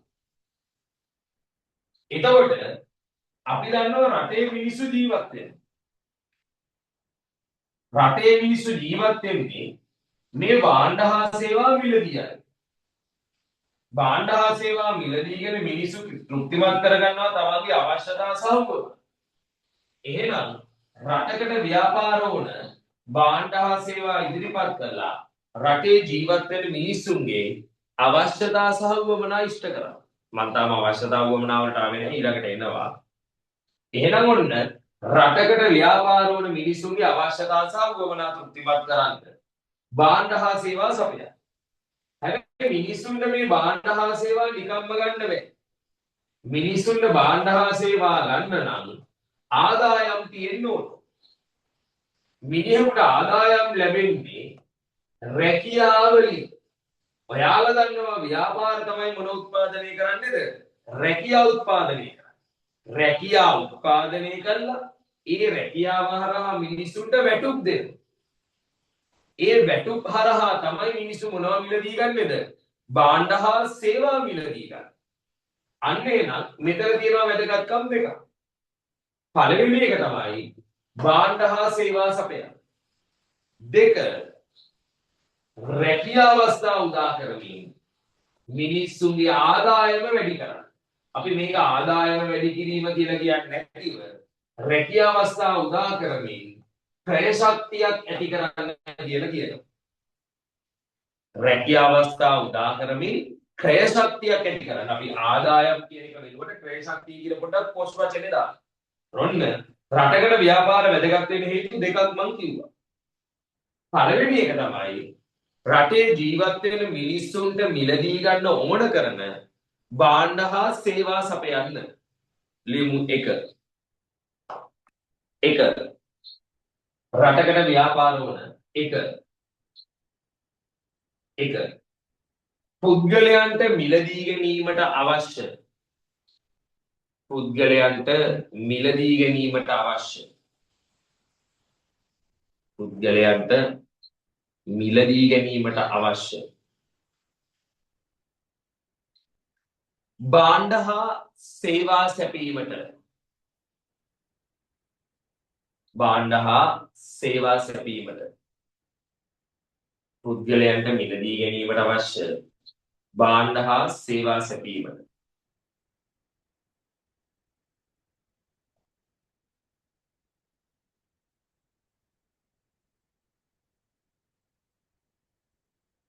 දෙක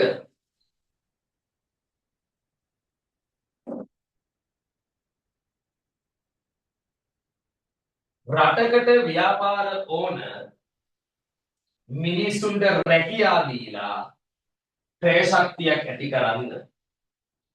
ලියමු 2. රැකියා අවස්ථා උදා කරමින්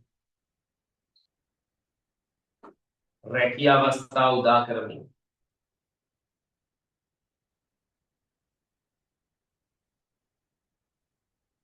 ක්‍රය ශක්තියක් ඇති කිරීමට රැකියා අවස්ථා උදා කරමින් ක්‍රය ශක්තියක් ඇති කිරීමට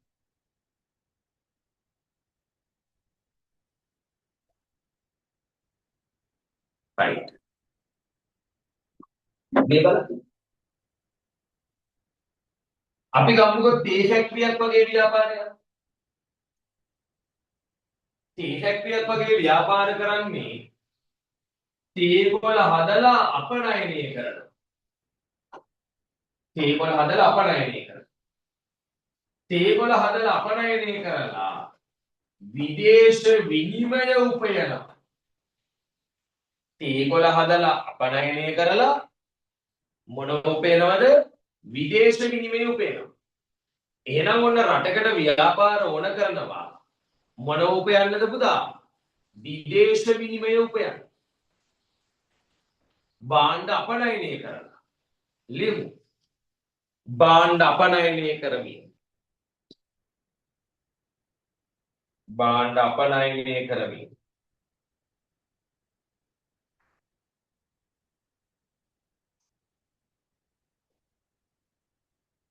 විදේශ විනිමය ඉපයීමට භාණ්ඩ අපනයනය කරමින් විදේශ විනිමය ඉපයීමට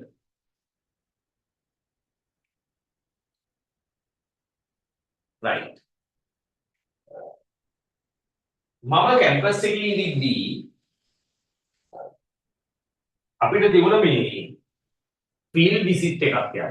ඒ කියන්නේ ක්ෂේත්‍ර චාරිකාව.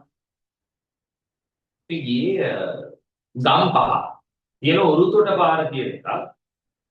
ඔරුතොට පාරේ තියෙනවා මේ ගම්පහ ඉතින් මෙහාට කිට්ටුයිනේ. මොනවාටද අපි කියන්නේ කටුනායක. ඔය ඔරුතොට පාරේ තියෙනවා මේ carrot, leeks, bonchi, ගෝවා, ගස් ලබු ඒවා එක්ස්පෝර්ට් කරන තැන. සාමාන්‍ය ඔයාලා දන්නවනේ දැන් ඔය කල් තියාගන්න පුළුවන් තේකොළ වගේ ඒවා නම් ඉතින් එහෙම හෙට අමාරුවෙන් එක්ස්පෝර්ට් කරන්න ඕනේ. ඒක කොහොමද එක්ස්පෝර්ට් කරන්නේ කොහොමද පුතා මේ එයාපෝට් එකෙන් නෙවෙයි ඒව එක්ස්පෝර්ට් කරන්නේ කොහොමද අපි දන්නේ හාබර් එකෙන් වරා එන්නේ. එතකොට ඔය ඉක්මනට නැස්ය වෙන එළවලු පළතුරු ඒව ගුවන් මගින් තමයි අපනයනය කරන්නේ. මම එතෙන්ට ගියාම එතන මරු දේවල් ටිකක් තිබුණා. අර වෙරළු වල තියෙන ටිකක් ලොකු. සාමාන්‍යයෙන් කියන්නේ ගමේ නම් කියන්නේ අපි කියන්නේ පොල් වෙරළු කියලා. right? ඒව. එතකොට කොස් ඇට පවා එක්ස්පෝර්ට් කරනවා. ඔය කොහොමද ටවුන් එකේ මං කොස් ඇට නෑනේ හොයාගන්න. වෙරළු ටවුන් එකේ නෑනේ. ඒතර ඔය ගමේ තියෙන කොස් ගැට පොළොස් හදන්න එහෙම ගන්න. කොස් ගැට එක්ස්පෝර්ට් කරනවා. හරිද? කොස් ගැට අර කිරි බීරි අර මේ ගහ ගැටිලා මේක මේ කොස් ගැටේ නිකන් චප්ප චොරප්පන් වෙලා නෙවෙයි. ඔක තියෙන්න ඕන අර කිව්වොත් අපි කියන්නේ කිරි ටොයියට තියෙන්න ඕන. කොස් ගැටේ අරගෙන ඒකේ කොහොල්ල ටික අයින් කරලා ඊට පස්සේ කොහොල්ල ටික බේරුණ ගියාට පස්සේ කොස් ගැටේ ගේන්න ඕන. නියම කියන්නේ අදාළ තියෙන මේගොල්ලෝගේ තියෙනවා මෙෂර්මන්ට් ටිකක්. කොස් ගැටේ වෙන්න ඕන සයිස් එකක්. කොස් ගැටයක් පව ගන්න. ඒ කාලේ හැටියට මම දැක්ක රුපියල් 200කට විතර තමයි ඒ කාලේ හැටියට ඒගොල්ලෝ කොස් ගැටේම අරන් තිබුණේ. කොස් ඇට කොස් ගැට ඌවා. එතකොට රටකට ව්‍යාපාර වැදගත් වෙනෝයි මේ ප්‍රාදේශීය සම්පත් ප්‍රයෝජනෙට. ඔය අපි කතා කරන මහා පරිමාණ වහදන ඔය දුම් අපනයනය, තේකොළ අපනයනය. තේකොළ කියන්නේ ප්‍රාදේශීය සම්පත් ප්‍රයෝජනයට ගන්න එකක් තමයි. මොකද මේ කොළ වහතේ නෑනේ බං තේකොළ. ඔය කොහේ හරි දෙනියායේ ඔය පැතිවලනේ තේකොළදී. එතකොට ප්‍රාදේශීය සම්පත් ප්‍රයෝජනයට ගන්න මේ ප්‍රාදේශීය සම්පත් වලට හොඳ වටිනාකමක් දෙන්න. රටකට මොකක් ඕනද පුතා? ව්‍යාපාර ඕන. ලියමු. ප්‍රාදේශීය සම්පත් භාවිතයට ගැනීමට එහෙම නැත්නම් ප්‍රාදේශීය සම්පත් ප්‍රයෝජනයට ගැනීමට ප්‍රාදේශීය සම්පත් භාවිතයට ගැනීමට එහෙම නැත්නම් ප්‍රාදේශීය සම්පත් ප්‍රයෝජනයට ගැනීම. මං කරුණු කීයක් කිව්වද පුතා? රටකට ව්‍යාපාර වැදගත් වෙන කරුණු කීයක් කිව්වද?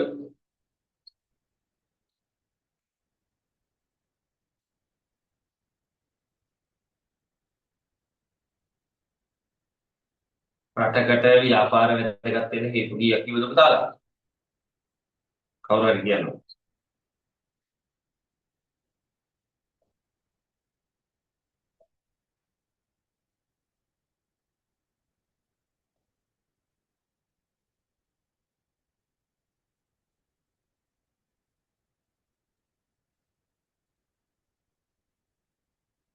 මං කීයක් කිව්වද පුතා?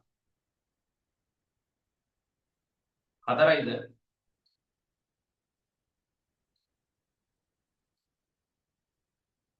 මට උත්තර දෙන්න පුතා.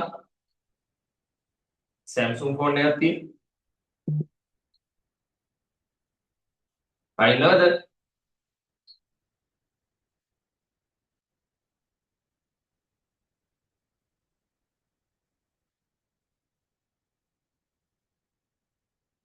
හතර යා thank you.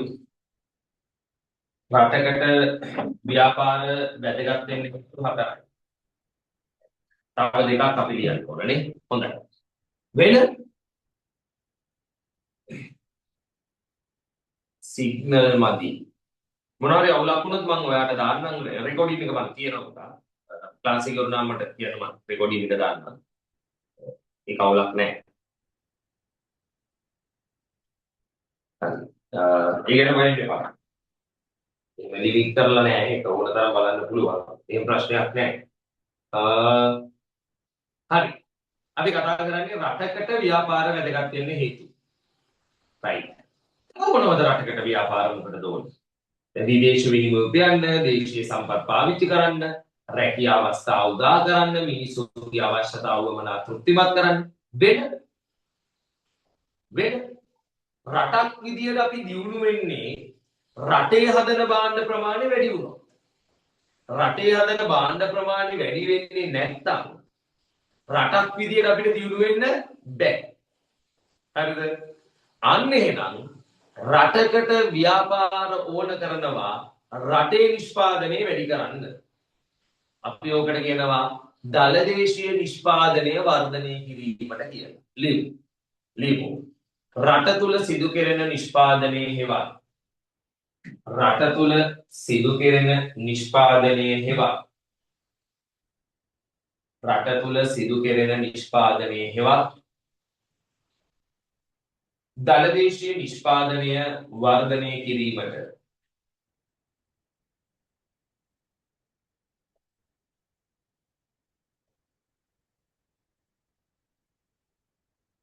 රට තුල සිදු කෙරෙන නිෂ්පාදනයේ හෙවත් දලදේශීය නිෂ්පාදනය වර්ධනය කිරීමට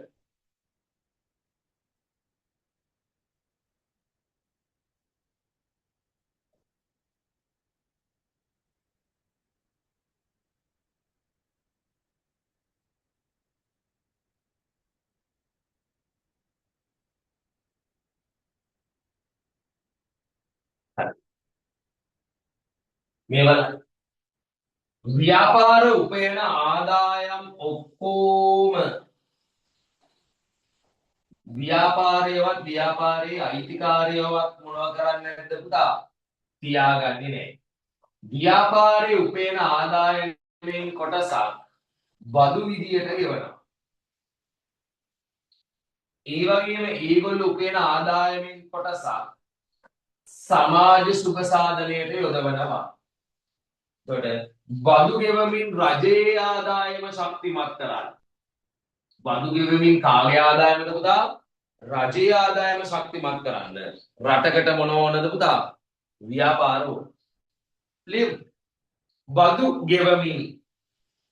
බදු ගෙවමින්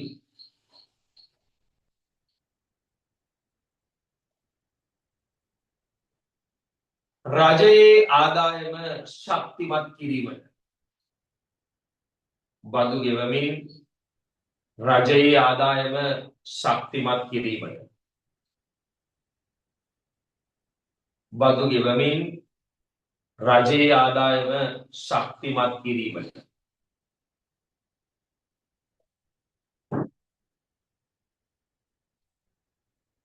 හොඳයි. අපි ඔය ඉවර කරේ පාඩමේ පළවෙනි පාර්ට් එක. එතකොට මේ තියෙන්නේ පළවෙනි පාර්ට් එකට අදාළව මයින්ඩ් මැප් එක. මේ අපි ව්‍යාපාරයක් කියන්නේ මොකක්ද කියලා දැනගන්න ඕනේ. මේකත් එක්ක ළඟින් යන සංකල්පයක් තමයි ව්‍යාපාර ගති ලක්ෂණ. මේක බලා ගන්න බෑනේ. මං වැඩි හදන්නම් කොහොමද? ඔයා දැනගන්න ඕන ව්‍යාපාරයක් යටතේ ව්‍යාපාරයක් කියන්නේ මොකක්ද? මේ ඉඳ තියලා තියෙන්නේ ව්‍යාපාරයක් කියන එකේ නිර්වචනය ලියන්න. මේකත් එක්කම ඔයා දැනගන්න ඕන ව්‍යාපාර ගති ලක්ෂණ. ඔයා ගති ලක්ෂණ තියෙනවා අපිට කතා කරන්න. ඒ ගති ලක්ෂණ ලියන්න මම ඉඳ තියලා තියෙනවා. තාම අපිට මේක ආවේ නැහැ. ඊට පස්සේ ඔයා දැනගන්න ඕන ව්‍යාපාරයටදී ව්‍යාපාර සංයුතිය තාමත් මම ඒක ඉගෙනුවේ නැහැ. මේ ටියුට් එකේ යහට තියෙන්නේ. ඊට පස්සේ අපි දැනගන්න ඕන ව්‍යාපාර වර්ග කිරීම. ව්‍යාපාර වර්ග කරනවා ගොඩවල් දෙකකට. පළවෙනි එක වාණිජ්‍ය ව්‍යාපාර. මගේ අකුරු හරි ලස්සනයි. අනිත් එක තමයි වාණිජ්‍ය නොවන ව්‍යාපාර. ඔයා දැනගන්න ඕන වාණිජ්‍ය ව්‍යාපාර කියන්නේ මොකක්ද? ඔයා දැනගන්න ඕන වාණිජ්‍ය නොවන ව්‍යාපාර කියන්නේ මොකක්ද?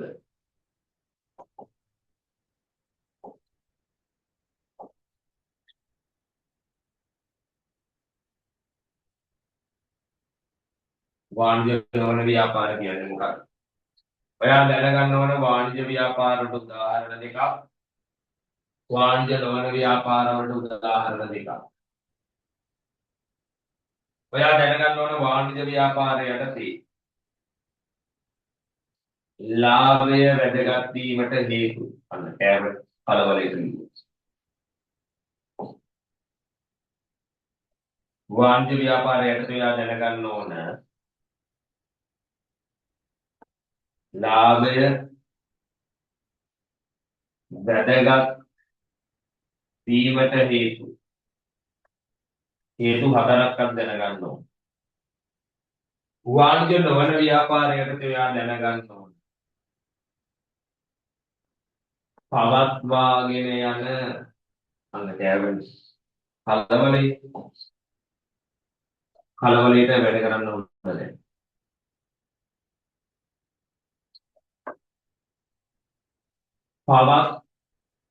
පවත්වාගෙන යන ආකාර හතරක් දැනගන්න ඕන. පොදුවේ මේ වාණිජ්‍ය ව්‍යාපාර වුණා.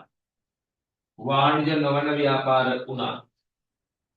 අපි දැනගන්න ඕන.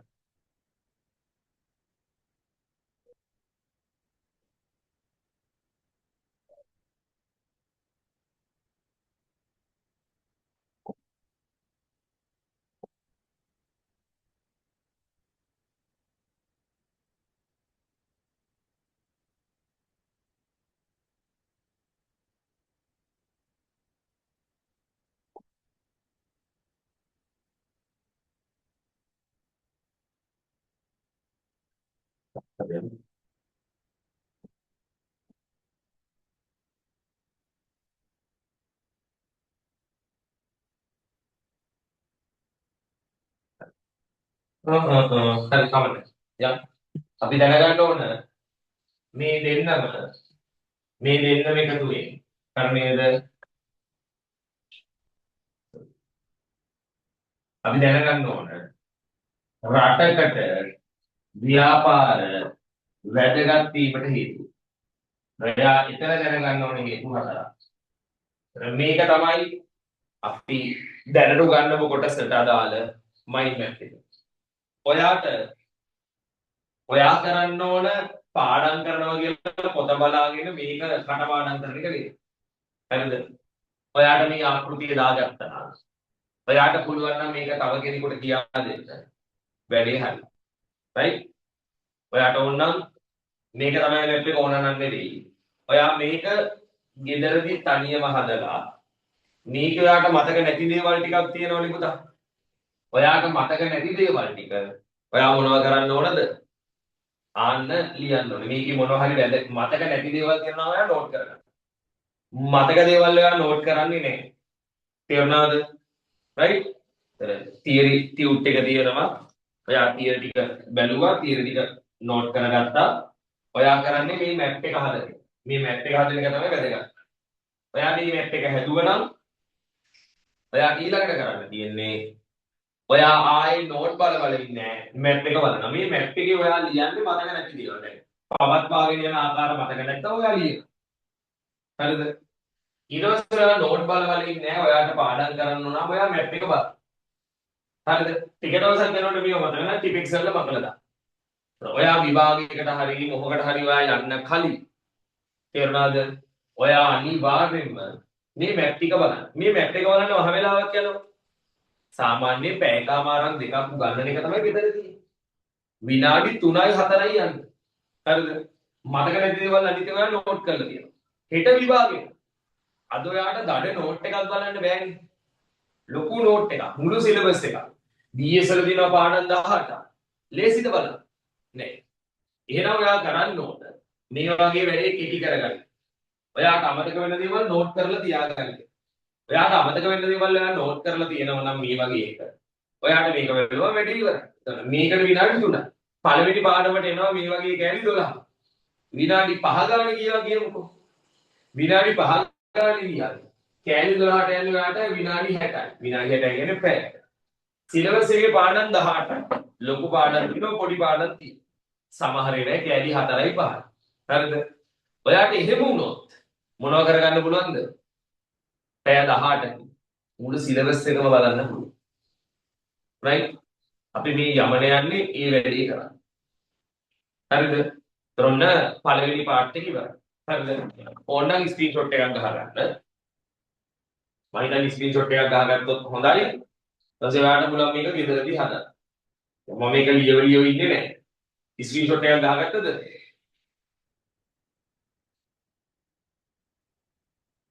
ස්ක්‍රීන්ෂොට් එකක් ගහගත්තද?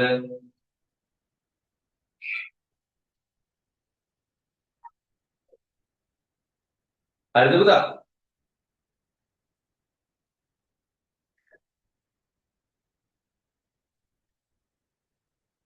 නෝට් එක අගු හොඳයි. සුපිරි.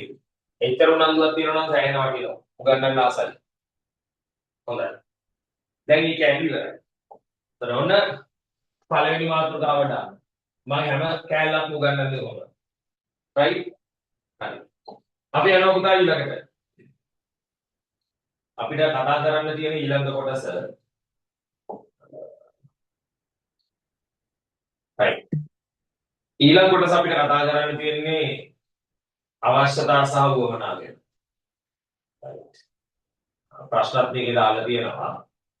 අපිට මේක කතා කරන්න තියෙනවා අවශ්‍යතාවයි වුවමනායි ඒ කොටස් ටික. ඕ right.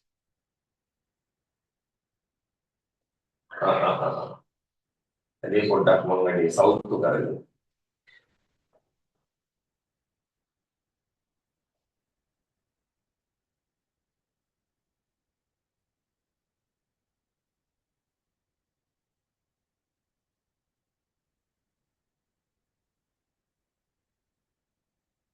right. පොඩ්ඩක්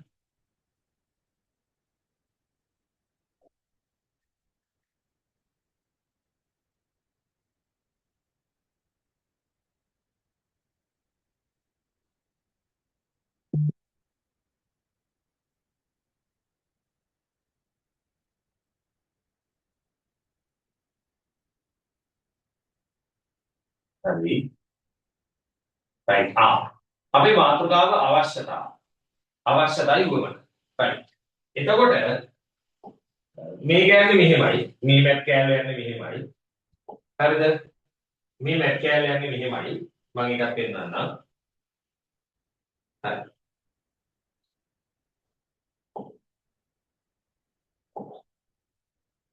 හරි.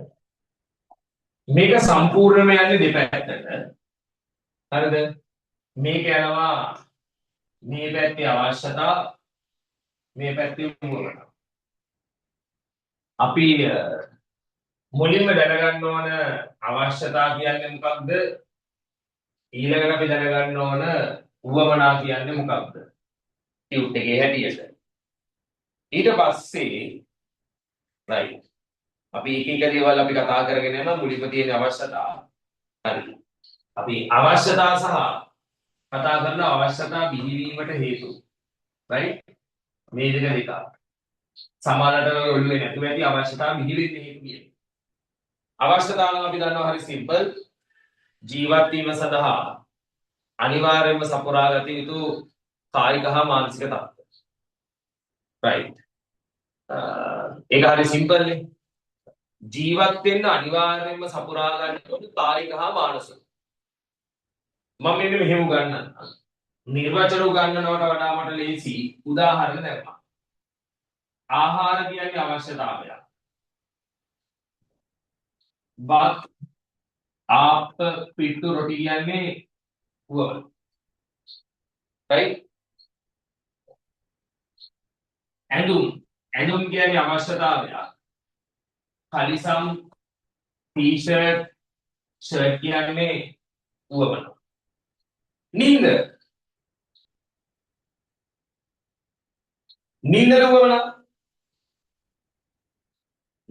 වුවමන. අපිට නින්දට වුවමනාවලට කොට්ට මෙට්ට ඇඳ ඇතිරිලි ලියන්න බෑ. එහෙම නින්දට කොට්ට මෙට්ට ඇඳ ඇතිරිලි ලිව්වොත් අපිට ආහාර කියන එකට කට්ටි වලං ලියන්නත් පුළුවන් වෙනවා. ඒක මතක තියාගන්න. දැන් හැමෝම ළමයින්ට අවශ්‍යතාව වමනාව ගන්නන්නේ ආහාරයි නිවාසයි ජලය ඇඳුම් ඕව. ජලය ගන්නෙත් නැහැ. right. ආහාර වලට බත් ආප්ප රොටි පිට්ටු ලිව්වනම් නින්දට අපිට කොට්ට මෙට්ට ඇඳ ඇතිරිලි ලියන්න බෑ. නින්දට ලියන්න වෙන්නේ රාත්‍රී නින්ද, දහවල් කෙටි නින්ද. ඔය හැන්දෑවට හෙඩ්සෙට් එක ගහගෙන තේකන් දීගෙන S2 පියාගෙන ඉන්නේ. ඒකට අපි කියනවා සංගීත පහසුකම් සහිත නින්ද. ඒ වගේම ලියන්න පුළුවන්. කොට්ට මෙට්ට ඇඳ ඇතිරිලි බෑ. ජලය, සීතල ජලය, උණුසුම් කළ ජලය, ලීන් ජලය, නල ජලය එහෙම ලියන්න පුළුවන්.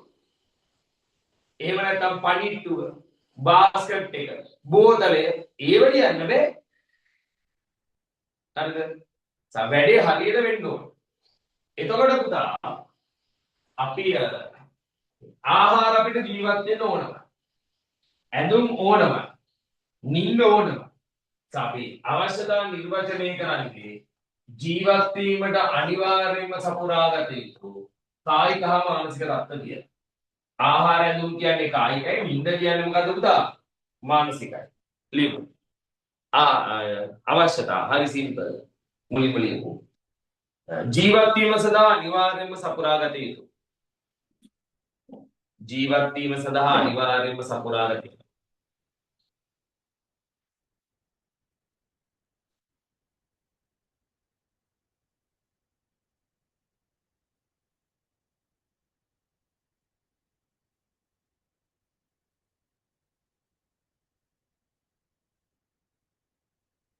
අපරේ දෙන්න.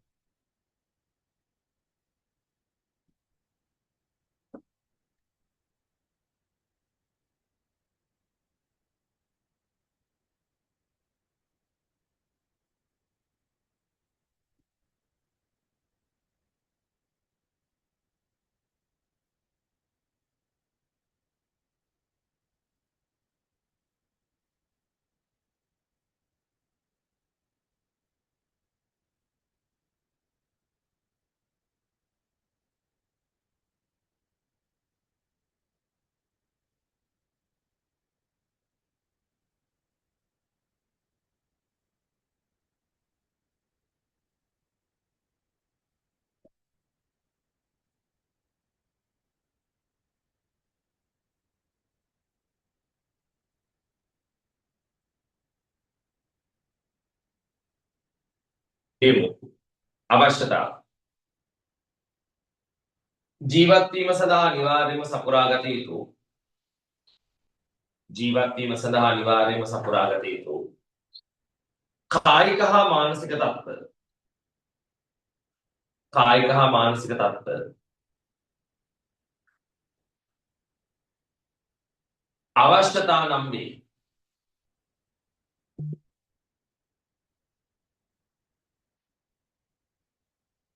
අවශ්‍යතා නම් වේ.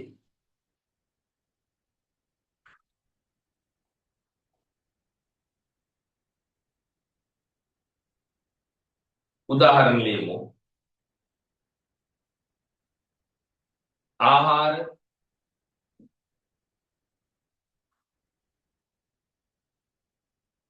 නිවාස,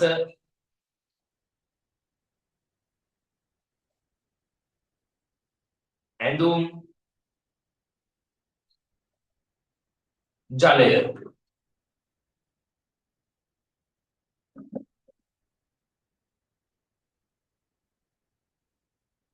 right. ඊළඟ මාතෘකාව right. මේකේ අවශ්‍යතාවල ඊළඟ මාතෘකාව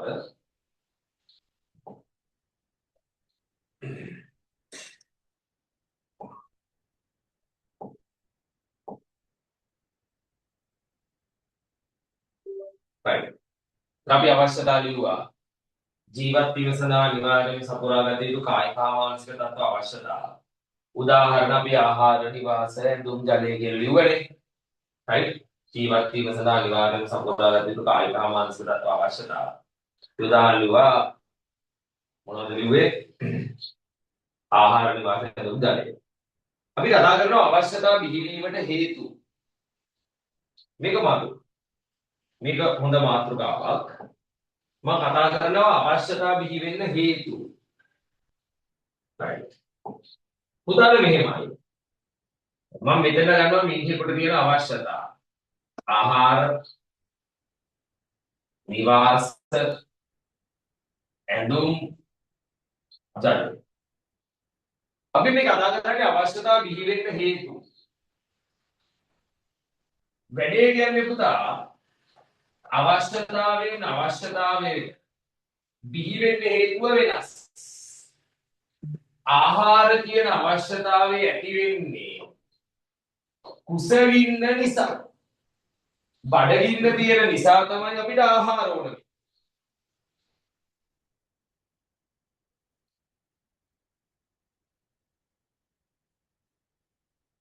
මදි. හරි. සර් මගේ පැකේජ් එකේ වුණා මම රෙකෝඩින් එක බලන්නම් සර්. අනිත් දවසේ ක්ලාස් එකට එන්නම් සිග්නලුත් මදි. සර් අනික මෙච්චර වෙලා ඉඳියේ දීර්ඝයි. හොඳයි. අපි යමු. එතකොට අපි ආහාර කියන අවශ්‍යතාවය ඇති වෙන්නේ කුසගින්න නිසා. නිවාස කියන අවශ්‍යතාවය බිහි වෙන්නේ අවුවෙන් වැස්සෙන් පින්නෙන් බේරෙන්න. අවුවෙන් වැස්සෙන් පින්නෙන් බේරෙනවට අපි කියනවා පාරිසරික බලපෑම් වලින් ආරක්ෂා වීමට කියන. එතකොට අපිට නිවාස කියන අවශ්‍යතාවය බිහි වෙන්නේ පාරිසරික බලපෑම් වලින් ආරක්ෂා. පාරිසරික බලපෑම් මොකුත් තිබුණේ නැත්තම් අවුව වැස්ස පින්න මේ ප්‍රශ්න අපිට තිබුණේ නැත්තම් අපිට මොකක් නැද්ද? අපිට ගෙවල් ඕන නැහැ. right? ඊළඟට ඇඳුම්. අපිට ඇඳුම් ඕන වෙන්නේ විලිවසා ගැනීම. අපිට විලිවසා ගන්න ඕන උනේ නැත්තම් අපිට ඇඳුම් ඕන වෙන්නේ නැහැ. ජලය අපිට ඕන වෙන්නේ පිපාසය සංසිඳුවා ගන්න. ඒක නිසා අපි ලියමු අවශ්‍යතා බිහි වෙන්න හේතු. අවශ්‍යතා බිහි වෙන්න හේතු. එක අවශ්‍යතා බිහි වෙන්න පළවෙනි හේතු. ලියමු. අවශ්‍යතාවයේ ලියලයි හේතුව ලියන්න. ආහාර. ආහාර. කුසගින්න නිවා ගැනීමට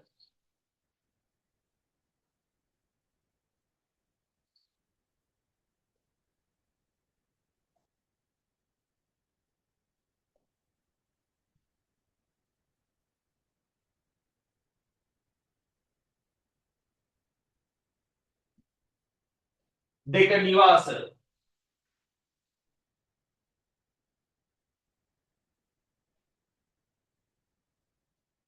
පාරිසරික බලපෑම් වලින් ආරක්ෂා වීම.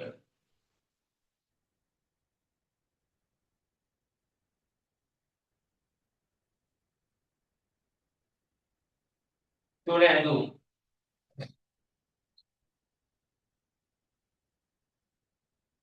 විලිවසා ගැනීමට.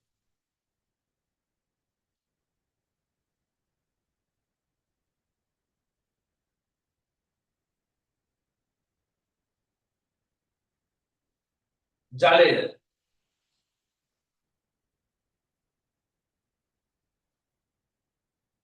පිපාසය සංසිඳුවා ගැනීමට.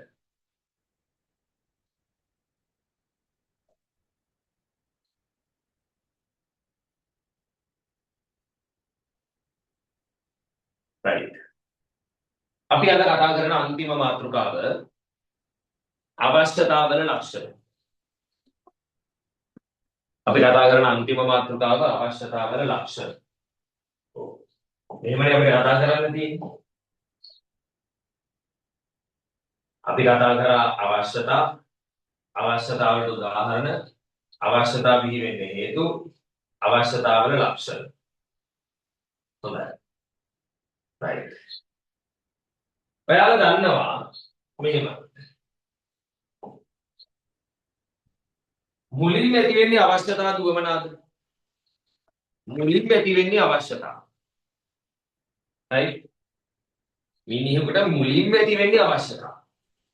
මිනිහෙකුට මුලින්ම අවශ්‍යතා ඇති වෙන නිසා අපි කියනවා අවශ්‍යතා ප්‍රාථමිකයි කියලා. අපි ලියනවා අවශ්‍යතාවල පළවෙනි ලක්ෂණේ ප්‍රථමයෙන්ම ඇතිවන නිසා ප්‍රාථමික වේ. ප්‍රථමයෙන්ම ඇතිවන නිසා ප්‍රාථමික වේ.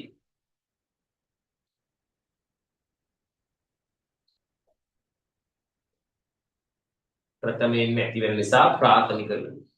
මිනිහෙකුට ජීවත් වෙන්න අවශ්‍යතා මහ ගොඩක් ඕනේ නැහැ. ආහාර, නිවාස, ඇඳුම්, ජලය ඔය හතර තිබුණාම ඇති. ඒක නිසා පිළියනවා අවශ්‍යතා සීමිත වේ. අවශ්‍යතා ප්‍රාථමික වේ. අවශ්‍යතා සීමිත වේ.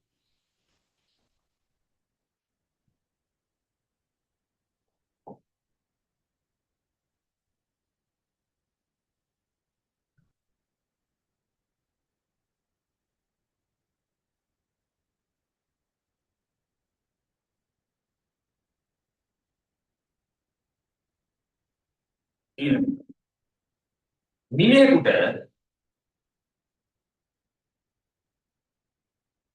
අවශ්‍යතා සපුරා ගන්න එක අනිවාර්යයි. ඒක නිසා අපි ලියනවා සපුරා ගැනීම අනිවාර්ය වේ. සපුරා ගැනීම අනිවාර්ය වේ.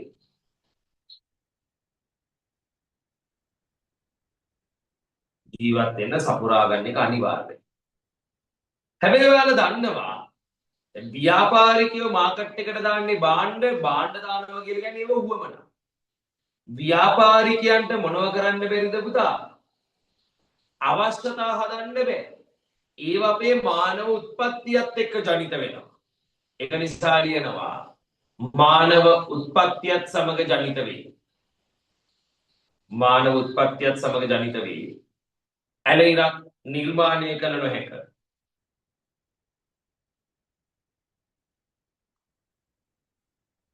මිනිහෙකුට අවශ්‍යතා මහ ගොඩක් නැති නිසා අපි කියනවා අවශ්‍යතා සරලයි කියලා. අවශ්‍යතා සරල වේ.